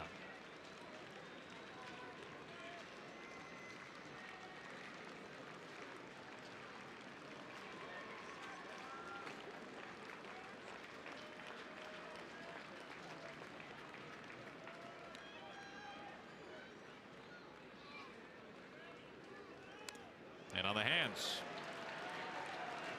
We have to battle now. A couple of pitches inside.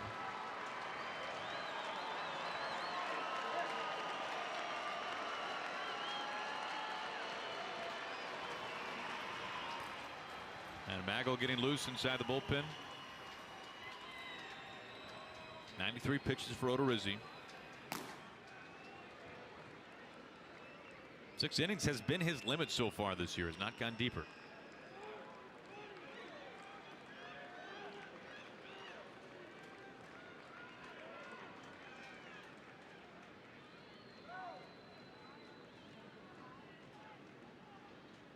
The 0-2.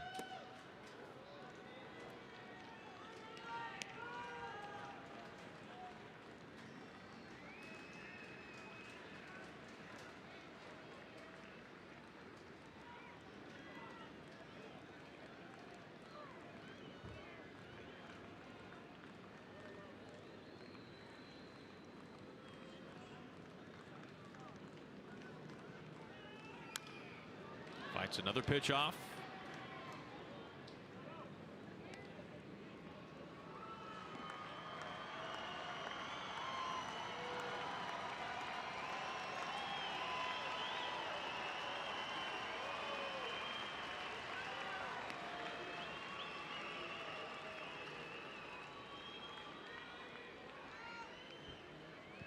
Segura at third, Seager at first base, 2 down.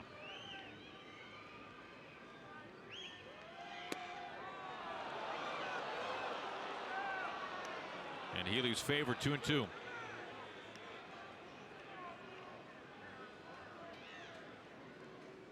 Mike, what's the thought process here for Healy? Seen him for the 3rd time now. Well, it's been a couple of fastballs up in the zone, and you know he has the good split and slider, so I think right now he has to be aware of that split. He's basically just wasting the fastball up. On 2-2. Gets him swinging. 7 strikeouts through 6 scoreless for Jake Odorizzi.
For Twitter Tuesday, you'll have 5 chances to win exciting prizes just for interacting with us on Twitter throughout the game.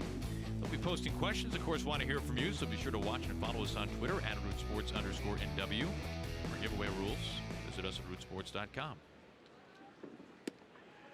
First pitch strike to Adrianza, number 9 hitting shortstop for the Twins. Well, tomorrow we are on the air at 6:30. Mariners back home. That'll be nice. Mike Minor up on the hill facing the Mariners for the second time, and Mike Leake going for the Mariners. Cam a long way to go for it. A foul ball. All right, watch out. 0-2. And that's the difference in the ball game. The 3 doubles, leadoff doubles for the Mariners, had not been able to cash them in. 0 for 9. Runners in scoring position. Tough night offensively. Wade LeBlanc has been brilliant.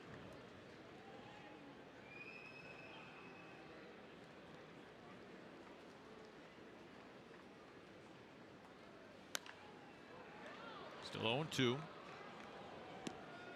Just a couple of hits. He's had great command of the strike zone tonight. 77 pitches. That's a season high.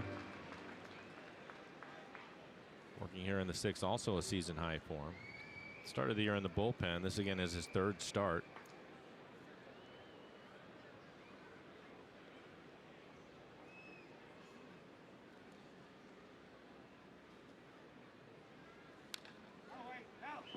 Nothing but strikes to Adrianza.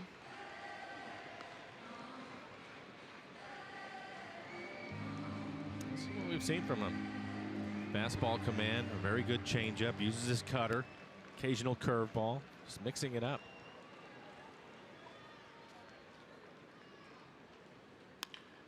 Little flick out to Gamble. And a lot of fly ball outs. That's been very much a trend. That's how we begin the bottom of the 6th.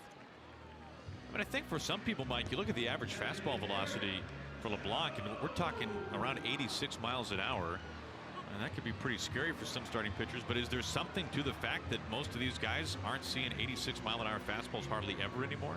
I don't know if that's the case as much as it is his changeup and his cutter to go along with it, and the way that he's able to mix it up. And then his location of it is excellent. And that's why you're seeing, when you see the separation as far as the velocity goes for him, and then all of a sudden he can pop that cut fastball at 84, 85 in on your hands. Elevated fastball, we've seen 87 from him. And then the changeup, and every hitter, I guarantee you, goes up there with that. They're aware of the changeup. He's been down in the zone with it.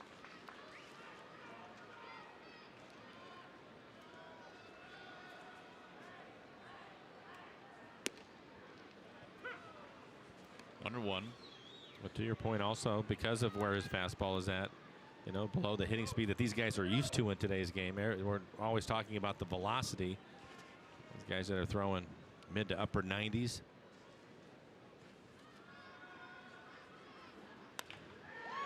Diving stop off of Healy's glove and into right field. 3rd hit tonight for the Twins, all singles. Now will go down as a hit.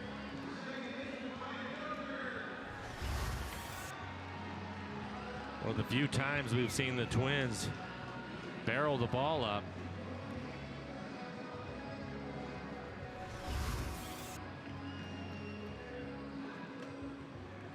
Guys out in the bullpen starting to move around. In a season high 82 pitches so far for him.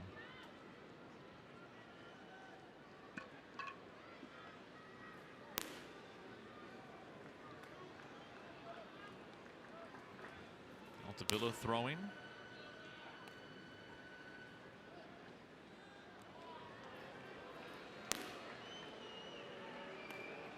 No, Mike, I'm not suggesting that this is an exact comp for Wade LeBlanc, but you talk about a guy who throws a fastball below the hitting speed and whose secondary pitches form a mix of pitches that, when blended in the right way, like we've seen Wade do, especially since starting the rotation, become really tough to pick up.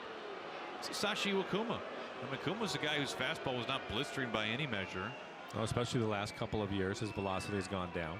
Splitter for Kuma, changeup for LeBlanc. Able to mix pitches so incredibly well that it seemed like for Iwakuma those pitches all played up a little bit because of it. Well, for Iwakuma, you can remember if you're going to call his fastball 87. Sure. right at the top of the strike zone. Yeah, you're right. And it used to be a situation where you would never see somebody without the blistering fastball try to even pitch at the top of the zone, but he was a master at just right at the top of the zone, hitting that line time and time again. And hitters knowing that he always had that split.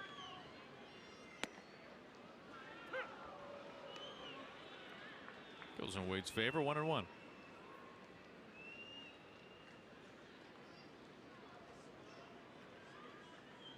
Saw Altavilla getting loose, but now it's James Pazos.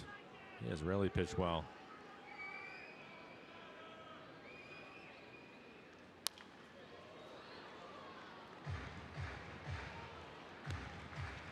There's James. Now Dozier, a dangerous hitter, 7 home runs this year. Can pop one out at any moment. One out, Mauer at first base, scoreless in the bottom of the 6th.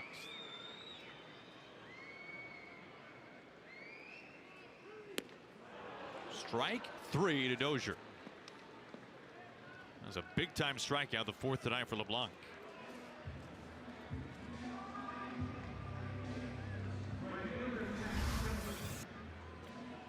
Cut fastball, 85 miles an hour.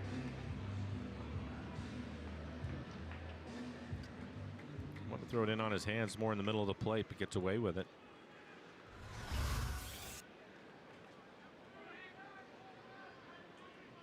Shift on for Kepler. Check swing. He does not go.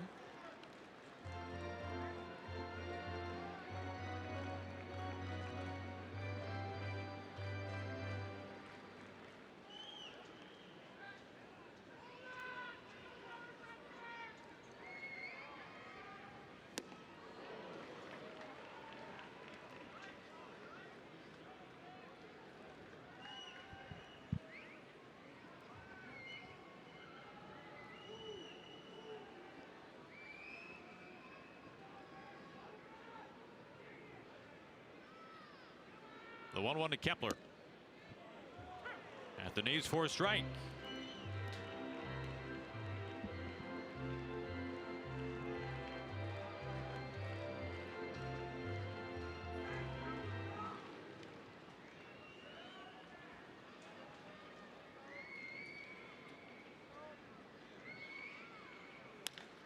Tied to the line. Ryan Healy there for out number 3. How about this performance tonight by Wade LeBlanc, spinning 6 scoreless, just a few hits, all singles.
Well, LeBlanc and Odorizzi, 6 scoreless apiece. Our Columbia Bank difference of the game, Mike. How about Wade LeBlanc? What an effort tonight by the Mariners starting pitcher. Really threw the ball well. I'm sure Scott thrilled with this outing. Really, all 3 of his starts have been excellent. Just able to work a little bit deeper tonight. Good cut fastball. two-seamer, 87 miles an hour, excellent changeup. Tough conditions, had to wait a long time because of the delay. Was not happy with the mound at times, but really pitched well. Matt McGill, the new pitcher up on the mound for the Twins. He will work the 7th. Big old fastball slider. 6 appearances, ERA right at 1 in 9 innings. He has 8 strikeouts, just the 1 walk.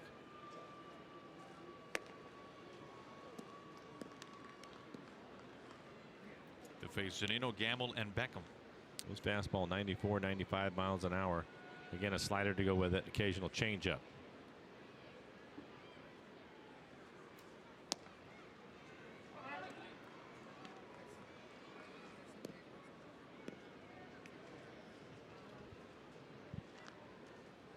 McGill, originally drafted by the Dodgers, spent some time in the Reds organization, the Padres as well. Crack foul the opposite way, 2-1. This is a Twins bullpen that the numbers for the full season so far have really been rough. One of the highest whips in the majors, 27th in fact.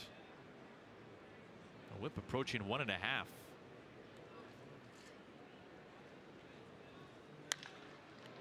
This time flirting more with the foul pole. Foul once again. Look at the home runs allowed also by this Twins bullpen. 23 home runs. Twins relievers have coughed up. There is not a bullpen in the majors that has allowed more. The Dodgers have also surrendered 23 homers.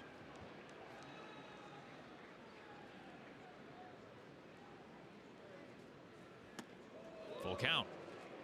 Well, outside of that last pitch, previous 4 pitches, all fastballs away from him. He's hit 95 a couple of times as Gamble waits. He's 1 for 1, a double and a walk.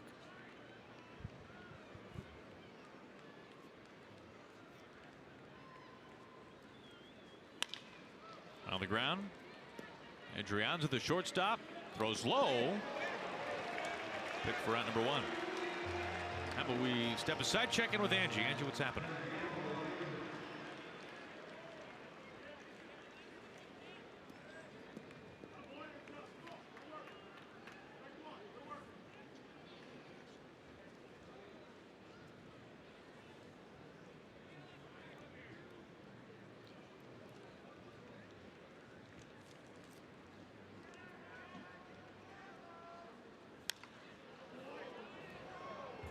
Thank you, Angie.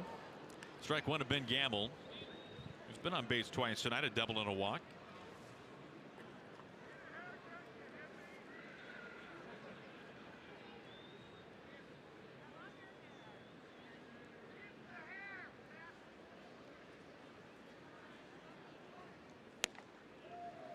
Inside.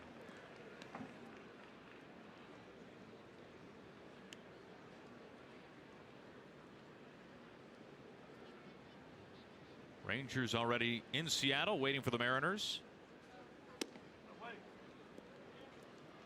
We'll be seeing the Tigers after Texas, and some interleague play beginning tomorrow night here from Minneapolis. The St. Louis Cardinals are in town. In fact, they are in town right now. So the next opponent for both sides waiting. Out to center field. Buxton, one of the best in the business, at the wall. A routine catch for him, out number 2.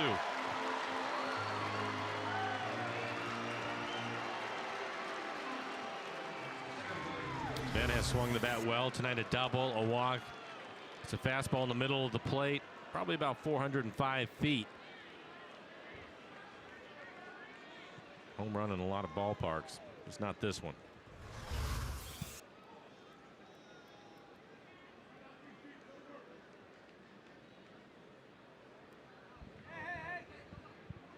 Two up, 2 down. Here is Gordon Beckham.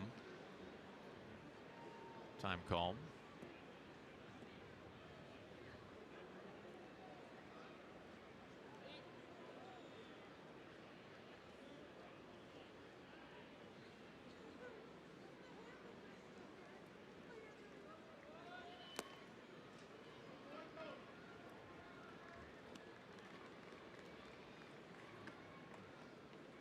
Mike, even if you've been around for a little while, like Gordon Beckham has, former first-round draft pick, we've talked about parts of 9 years of the majors, still you feel a little pressure to perform right away when you come in like this, taking over for Cano? I think that there's probably just a more nervous energy. I don't. He An excitement to be back. Yeah, all of that. I think you want to impress just because you want to continue to get opportunities to play, but it'll probably take him a day or two to kind of settle in, even though he has experience, has time. You know, he's been around this club. Shot to center. Buxton this time back to the track again, fielding for the wall. Boy, a couple of loud, deep outs. Side retired in order. We stretch.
All right, if we're going extras at some point tonight, I call dibs. All right, we need a dozen, whatever.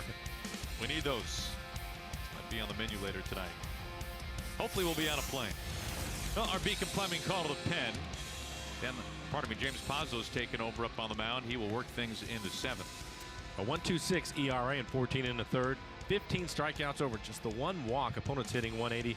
His fastball 95 miles an hour. A hard slider to go with it. What a night for Wade LeBlanc, Mike. Going 6 innings, no runs, only 3 singles. None of those guys even made it past first base. Just the 3 hits, and again, a big key for him. Didn't walk anybody. That's been a nice trend for him. 4 strikeouts he threw. A season high 90 pitches, 58 strikes. So battle of the bullpens now. Let's check in with Ryan Rowland-Smith. Ryan, this was quite the outing for Wade LeBlanc, keeping the Twins off the board and keeping them from going past first base. What did you like the most from LeBlanc tonight?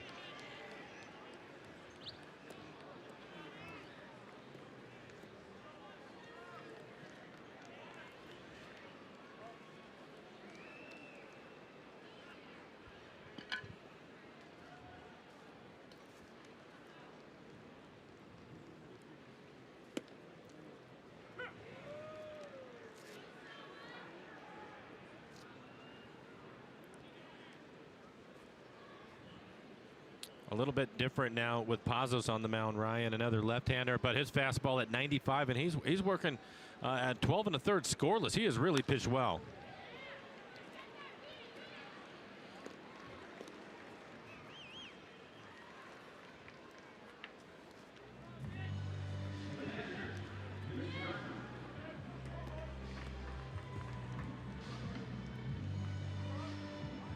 Ryan, we've already covered all the defogger you used on your glasses.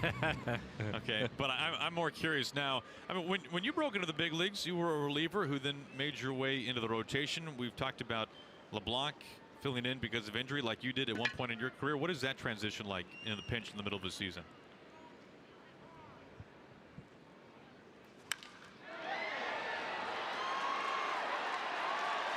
This is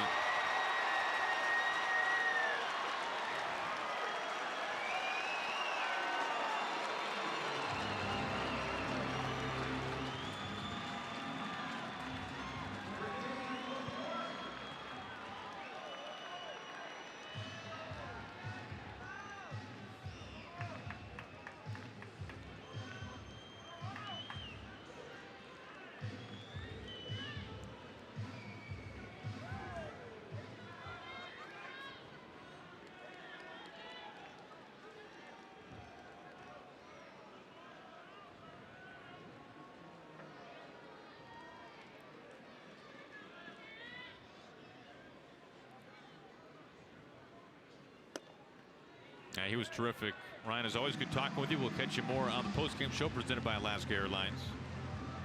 Garver, the one-out double, so the first time the Twins have had a man in scoring position. Lomo at the plate.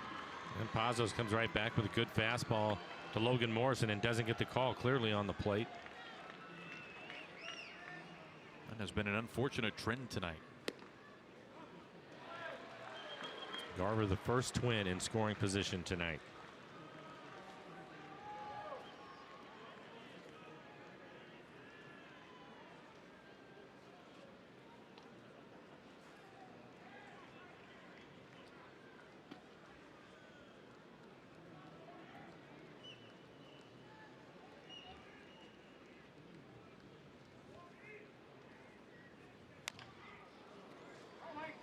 Out at the plate. 2-1 on Logan Morrison. Logan has struggled against lefties this year, hitting just 130.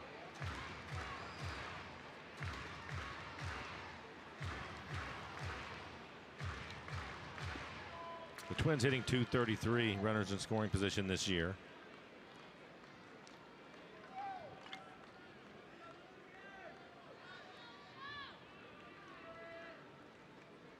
Pazos having to work around a one-out double.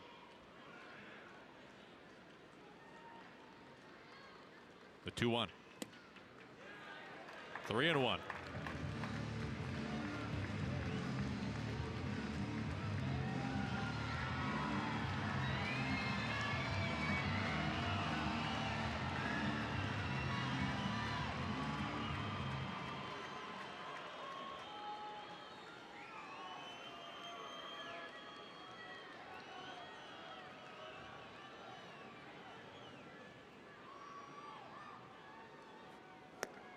Full count. His best fastball, 97 miles an hour. 3-1 count, challenged him with it. Late swing. And Rosario on deck. Will be his first at bat tonight.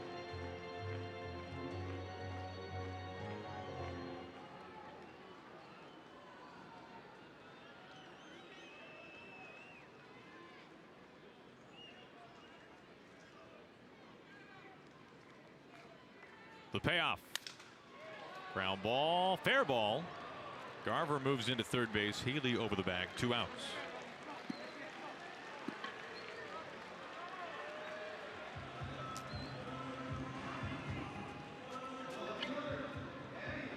Now we received word just a short while ago that Robbie Grossman ejected for the first time in his career. That's why Eddie Rosario appeared in left field and now bats here in the number 7 spot with 2 outs and a go-ahead run 90 feet from home. Rosario having really a fine year, hitting just south of 290.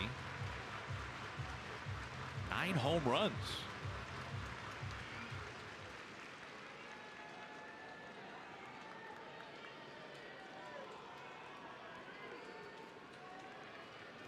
And decent numbers against lefties.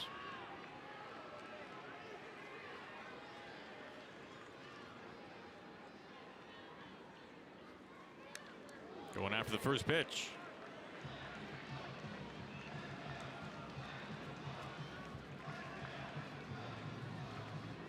Buxton, a right-hander, waiting on deck. He's hitting 250 against left-handers, so not a big difference average-wise between the two. Rosario more power.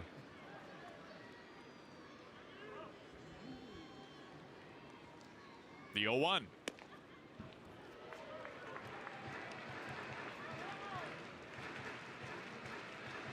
Now Rosario having a fantastic month of May, hitting .385.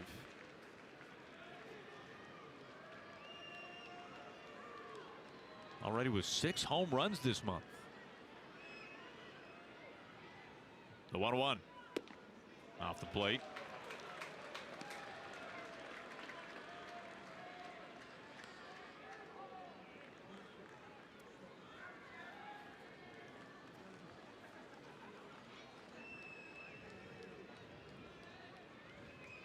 It was Garver, the 1-out double, now stands at third base with 2 down.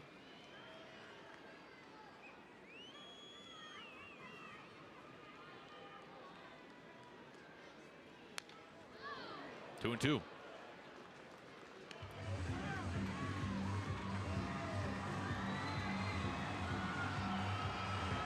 Pazos, he's just stayed with his fastball. One slider so far, and he missed badly off the plate away.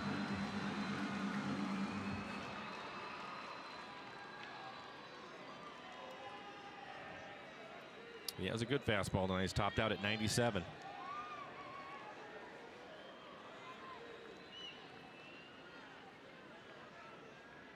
Pazos deals. Mile high pop up. This will take some time to come back down to earth. Beckham underneath. Inning over. Go ahead run. Mitch Garver stranded at third base. We are off to the 8th.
Place at Target Field for this standalone game. Mariners and Twins scoreless, venturing to the 8th.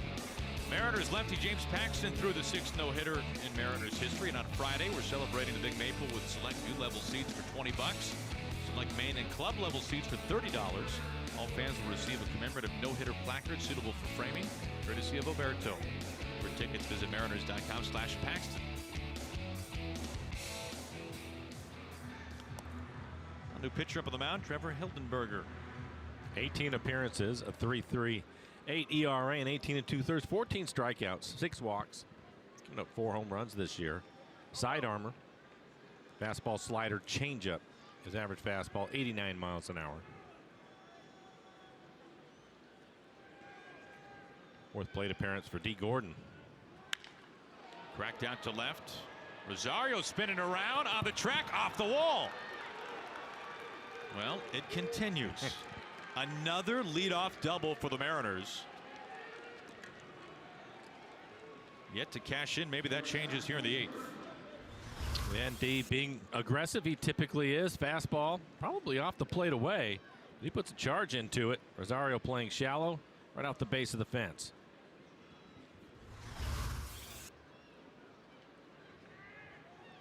See how Segura wants to play it. Seeing him bunt to move him along. He can hit the ball to the right side right here.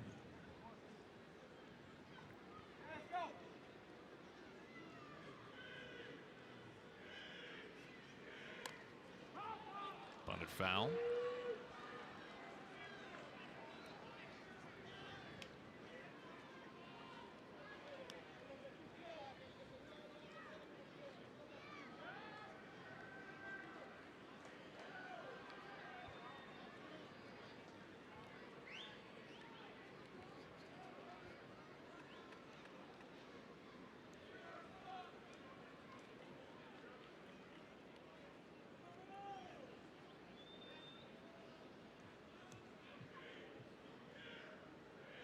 Square and bunt.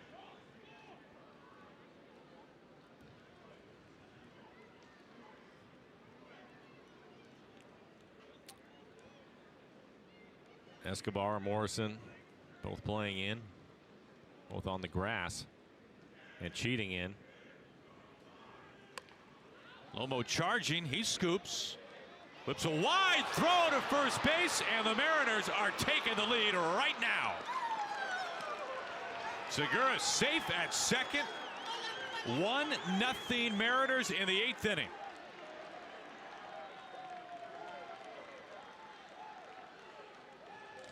And at long last, a leadoff double crosses home plate. Well, the good news is Segura with his hustle is going to trade places with him. Logan looked at third, no chance to get D, and then just a wide throw.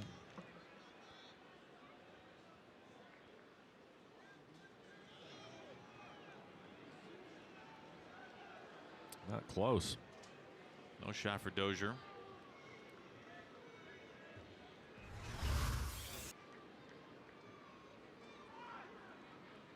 First pitch to Haniger. Now the plot thickens here. Hildenberger versus Haniger. Two former high school teammates. Now the same high school team in San Jose.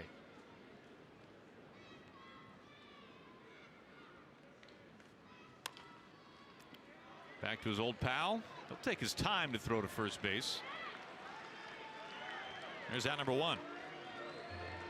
So Hildenberger wins round 1 against Mitch. Keep Segura at second.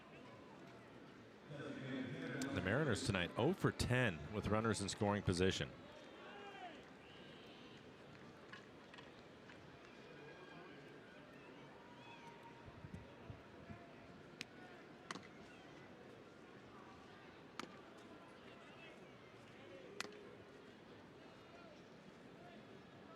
Nick Vincent had been getting loose out in the pen.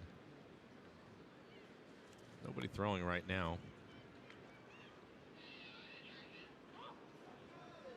Nobody at second. You know, Mike, I doubt Logan Morrison would ever blame it on this, even if this was the case. But one of the first things you said tonight. Yeah, the wet grass. It's been raining all night. Wet grass. We'll probably find out after the game.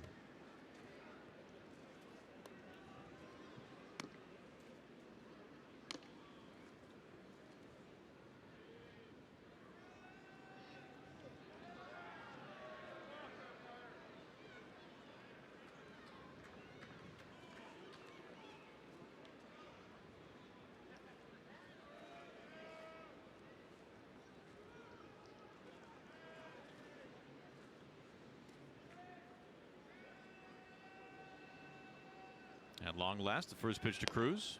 Well, Nelson 0 for 2 was hit by pitches last time up. He tried to pitch him away. Even when he was hit, they were set up away, and pitch just ended up getting away and hitting him on the hand. Slicing out to right, Kepler charges. Finding the lights, can't make the catch. And Segura is into third. Another break. Take advantage of it.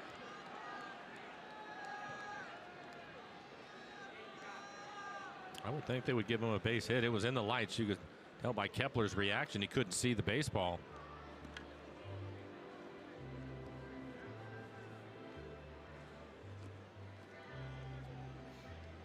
Meeting up on the mound. Primera Supermo. Yep, he's trying to get underneath the lights. You can just tell by that reaction he couldn't see it.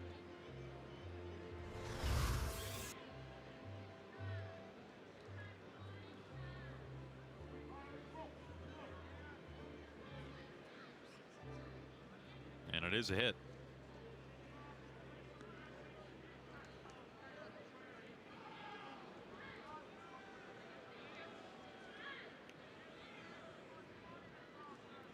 And the Twins have their infield in.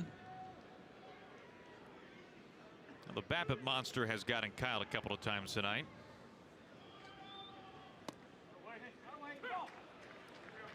See if that can change here.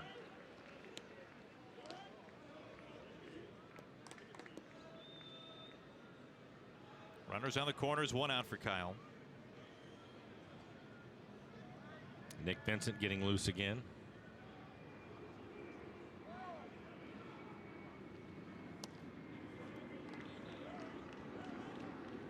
Count evens up.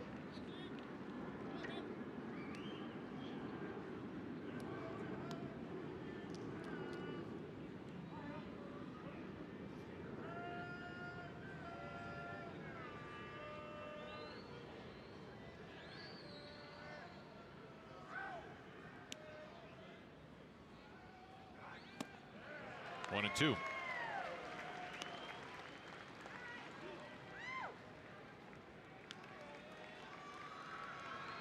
Couple of fastballs away, and then he comes back with his changeup. Changeup on the outside corner.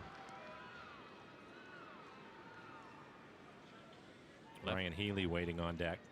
Lefties this year just 2 for 22 against Hildenberger. 2 for 23. Another changeup.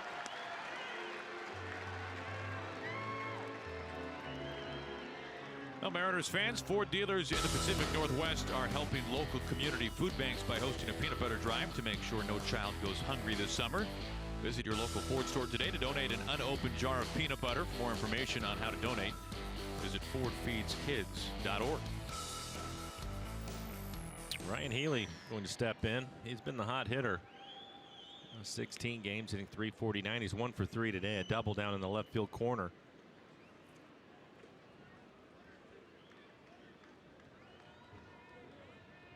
Segura at third base, Cruz at first.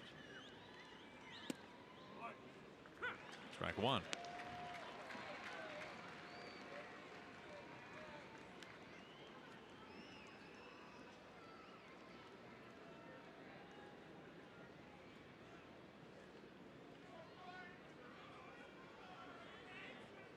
Shift on once again for Healy.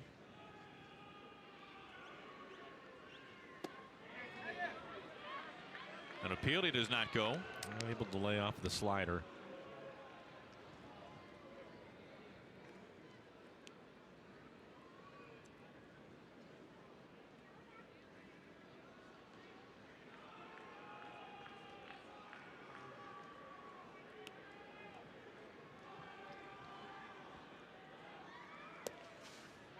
Off the plate again.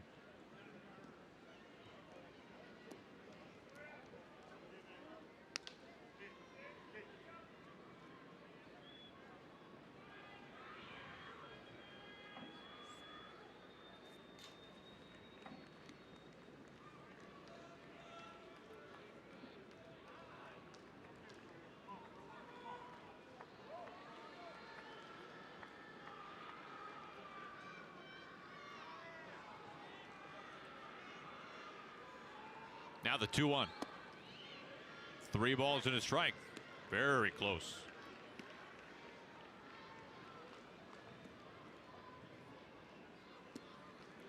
At 92, that's one of his better fastballs too. Well located. But a good count now for Ryan. Mariners were able to get to Hildenberger back in April.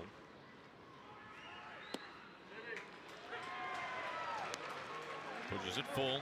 Leaning on that changeup. 77 miles an hour.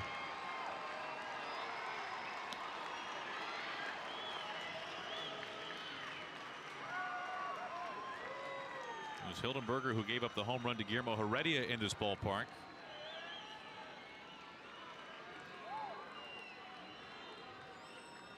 One of 4 that he surrendered so far this season.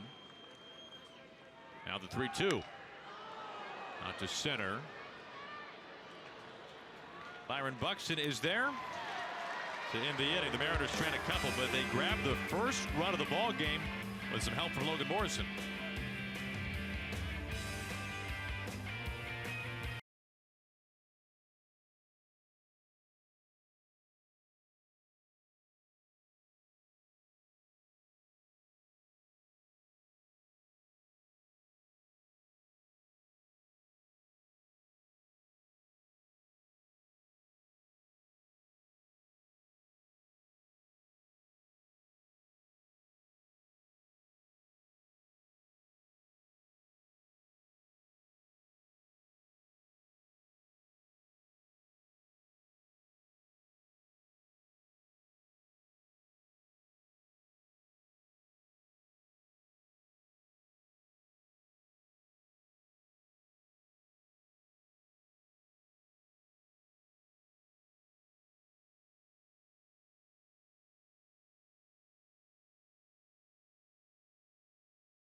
Ultimate Fan Contest has officially returned. Root Sports will be looking for the ultimate fan of the state of Alaska throughout the month of May.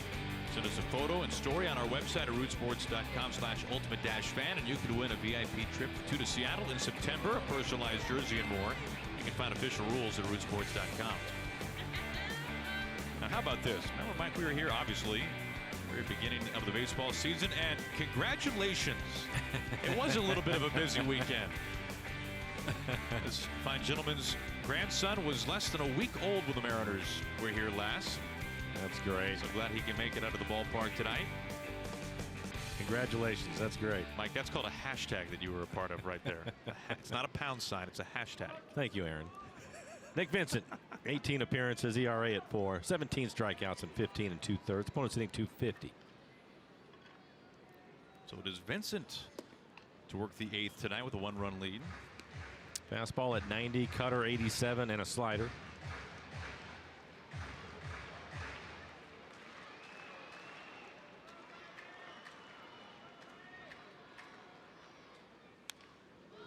One and one.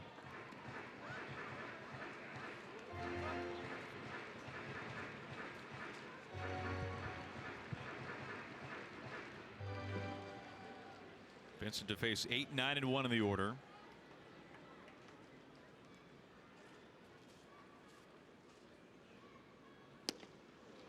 Ahead, a ball and 2 strikes. Good cutter on the outside corner.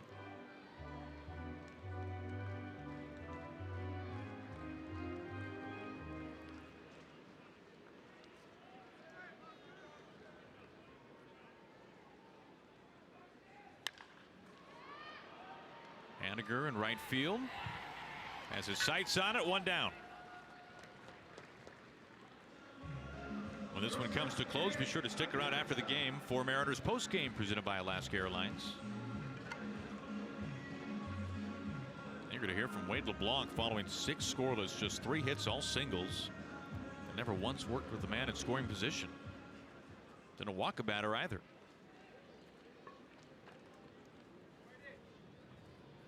Ray Adrianza switch hitting shortstop, batting 9th.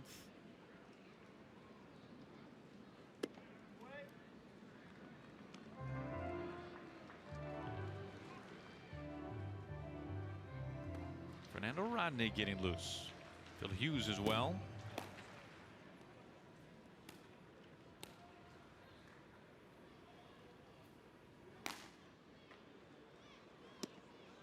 One and one.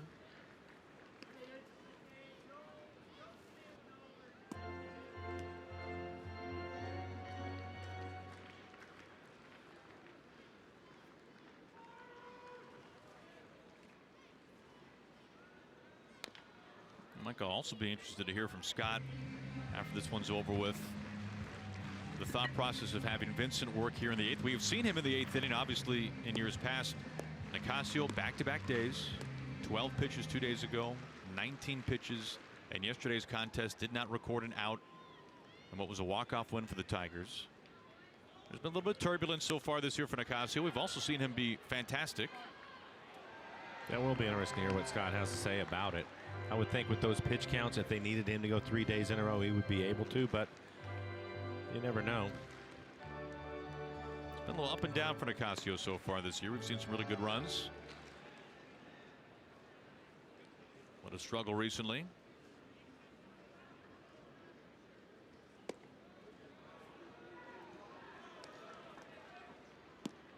The good news for the Mariners, for Scott Service, is that I think it's safe to say that over the long course of the season, the 8th inning is Nicasio's, but it's nice that when he they is have options in a little bit of a rough patch, you got a guy like Vincent who's been there and done that before. A veteran, you bet. He's trying to bury that cut fastball in on his hands. Staying right on the inside corner.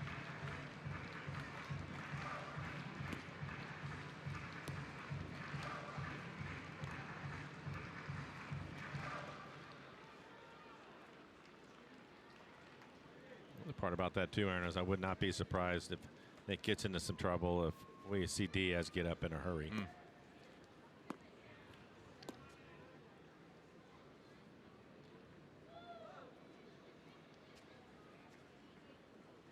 The 2-2. Rocket right field, high wall. Haniger there, making the catch. Jammed him just enough.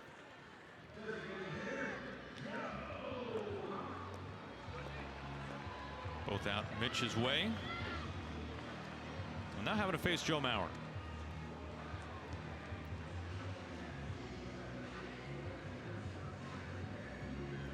Wouldn't be surprised if he stays with the cutter in on his hands. Mauer likes to hit the ball up the middle the other way.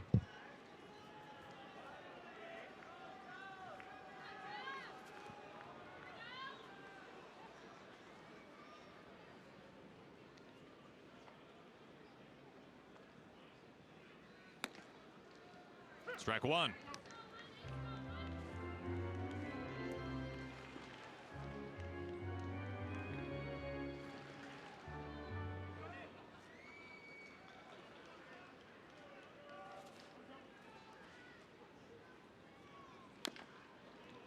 What you were certainly hoping to avoid is Mauer getting on base for Brian Dozier on deck.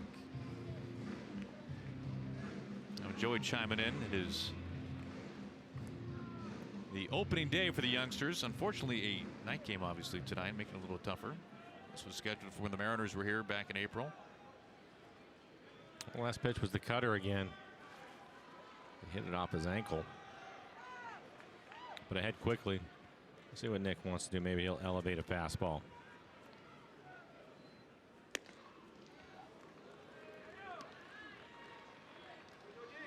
Ball to 2 strikes.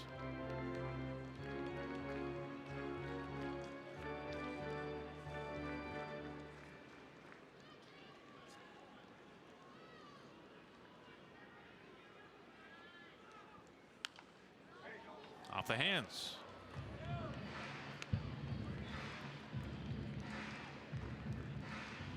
And when we get to the 9th, it'll be Zunino, Gamble, and Beckham to try to play add-on.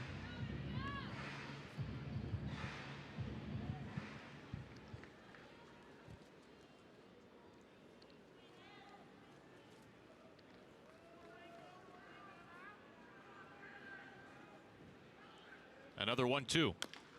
Chopper off the plate, taking its time to get to Beckham. Bare hand to first, in time for the out. Gordon Beckham filling in nicely. We go to the 9th.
One-run lead to the top of the 9th inning.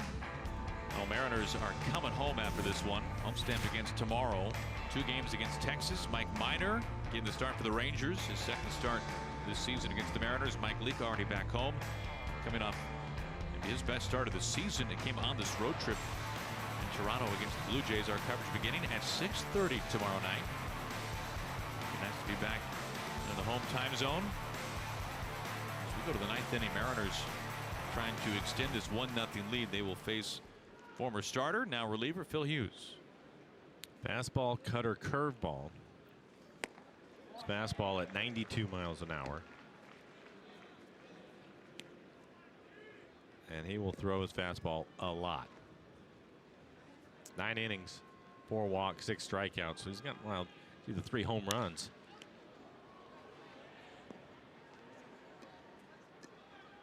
I won 2 on Zunino.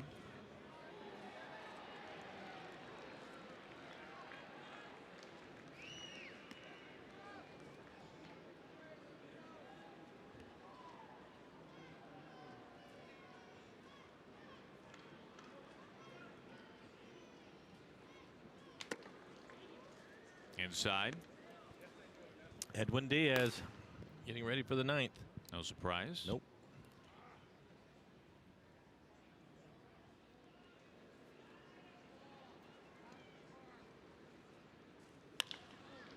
One hopper. Adrian to the shortstop. 1 down.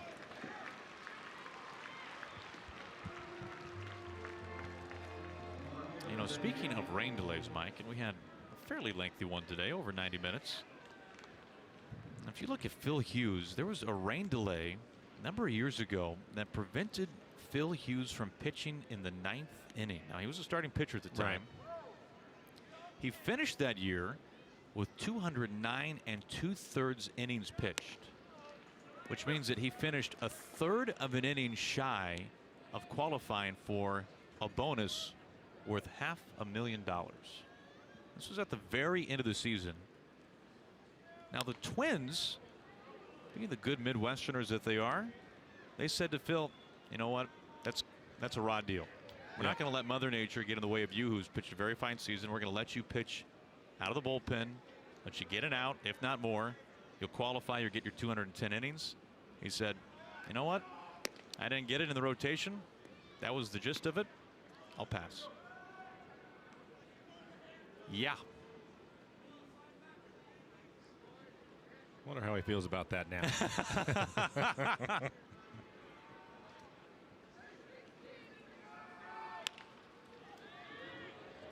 Buxton coming in. 2 outs. It remains pretty bunched in the AL West. We'll be seeing the Rangers, of course, starting tomorrow. They are in last place, 10 games outside of the Astros. Mariners 2.5 games back. Of course, alternating wins and losses every day so far in the month of May. Only 2-17.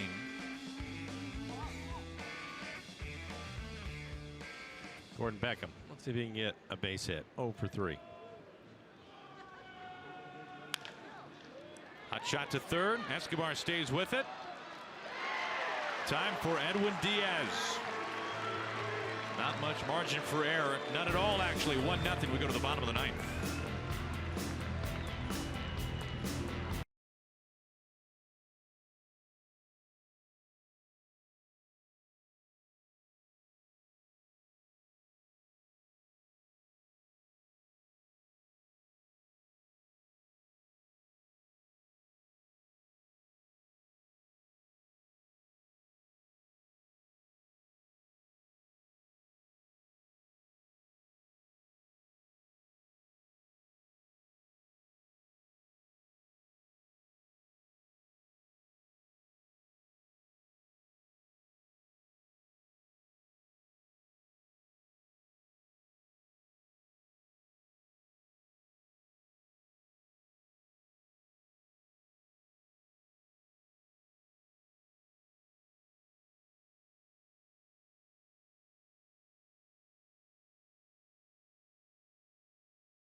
With sugar? Now, next year. There's always next year. We'll be back. We will be back. You still have time. That's very true. Yeah. Let's wrap it up, boys. Well, the Mariners are going to the bottom of the ninth. 1-0 the lead. Edwin Diaz up on the mound. 13 saves and 14 opportunities, 1.86 ERA, and 19 to 34 strikeouts. Opponents hitting 0.94 against Edwin. His fastball in the upper 90s with a hard slider. Tough part of the lineup: Dozier, Kepler, Escobar. Moving towards the middle of the lineup of the Twins. And a change defensively for the Mariners. Guillermo Heredia is taking over for Ben Gamble in left field. Dozier, Kepler, Escobar. 2, 3, and 4 due up for the Twins here in the home ninth.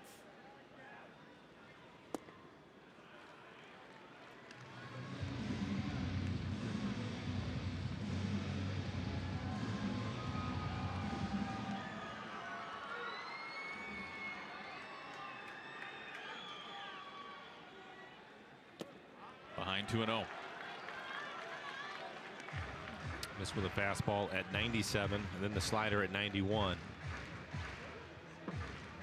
Let's locate a good fastball here. Dozier, a fastball hitter. He can handle the fastball up in the zone, too.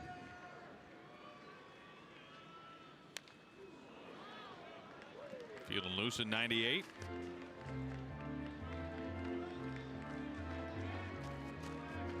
Now, Diaz did not pitch at all in the Tigers series. In fact, this is only his second appearance on the road trip.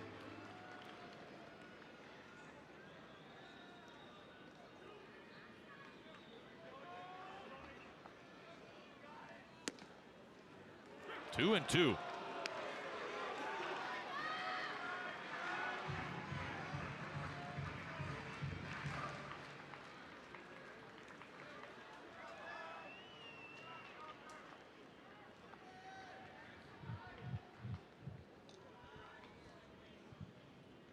Here it comes.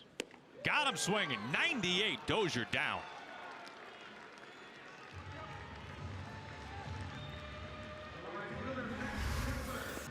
.98 right after a slider and a late swing.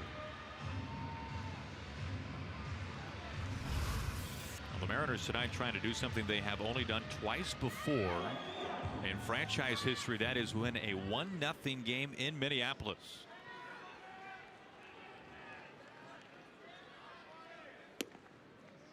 Starts Kepler off with a strike.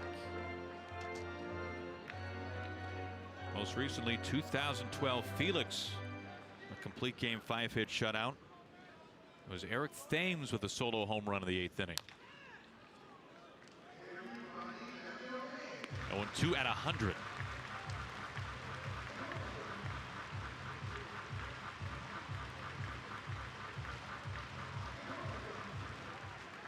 All Felix needed that night was a run. 3 pitches, all strikes. 99 finishes off Kepler. Elevated fastball on the outside corner, and another late swing. A lot of life to his fastball tonight. Aaron mentioned he's been rested. The only other 1-0 win for the Mariners in Minneapolis, 1992. Dave Fleming, a 4-hit shutout.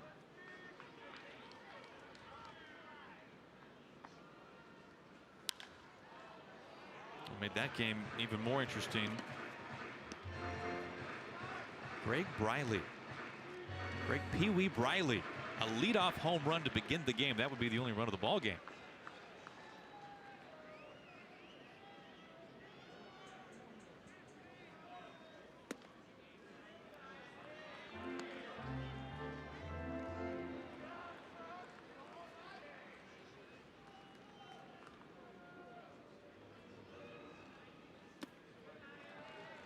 Behind 2-0.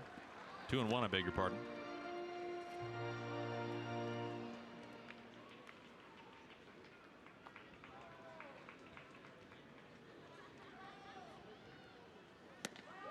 Evens it up.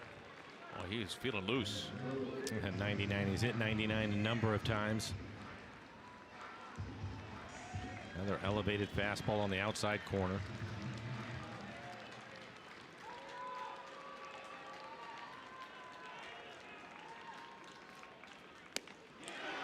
Strikes out Escobar, strikes out the side, and nails down a Mariners 1-0 win.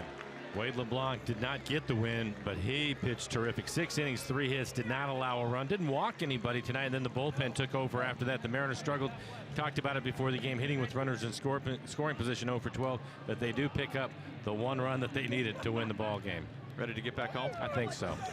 This is technically... That's fair. This is very fair. This is technically a 1-game series win for the Mariners. 1-0 the final. Mariners postgame presented by Alaska Airlines begins right now. Hyphen Angie, you guys take it away.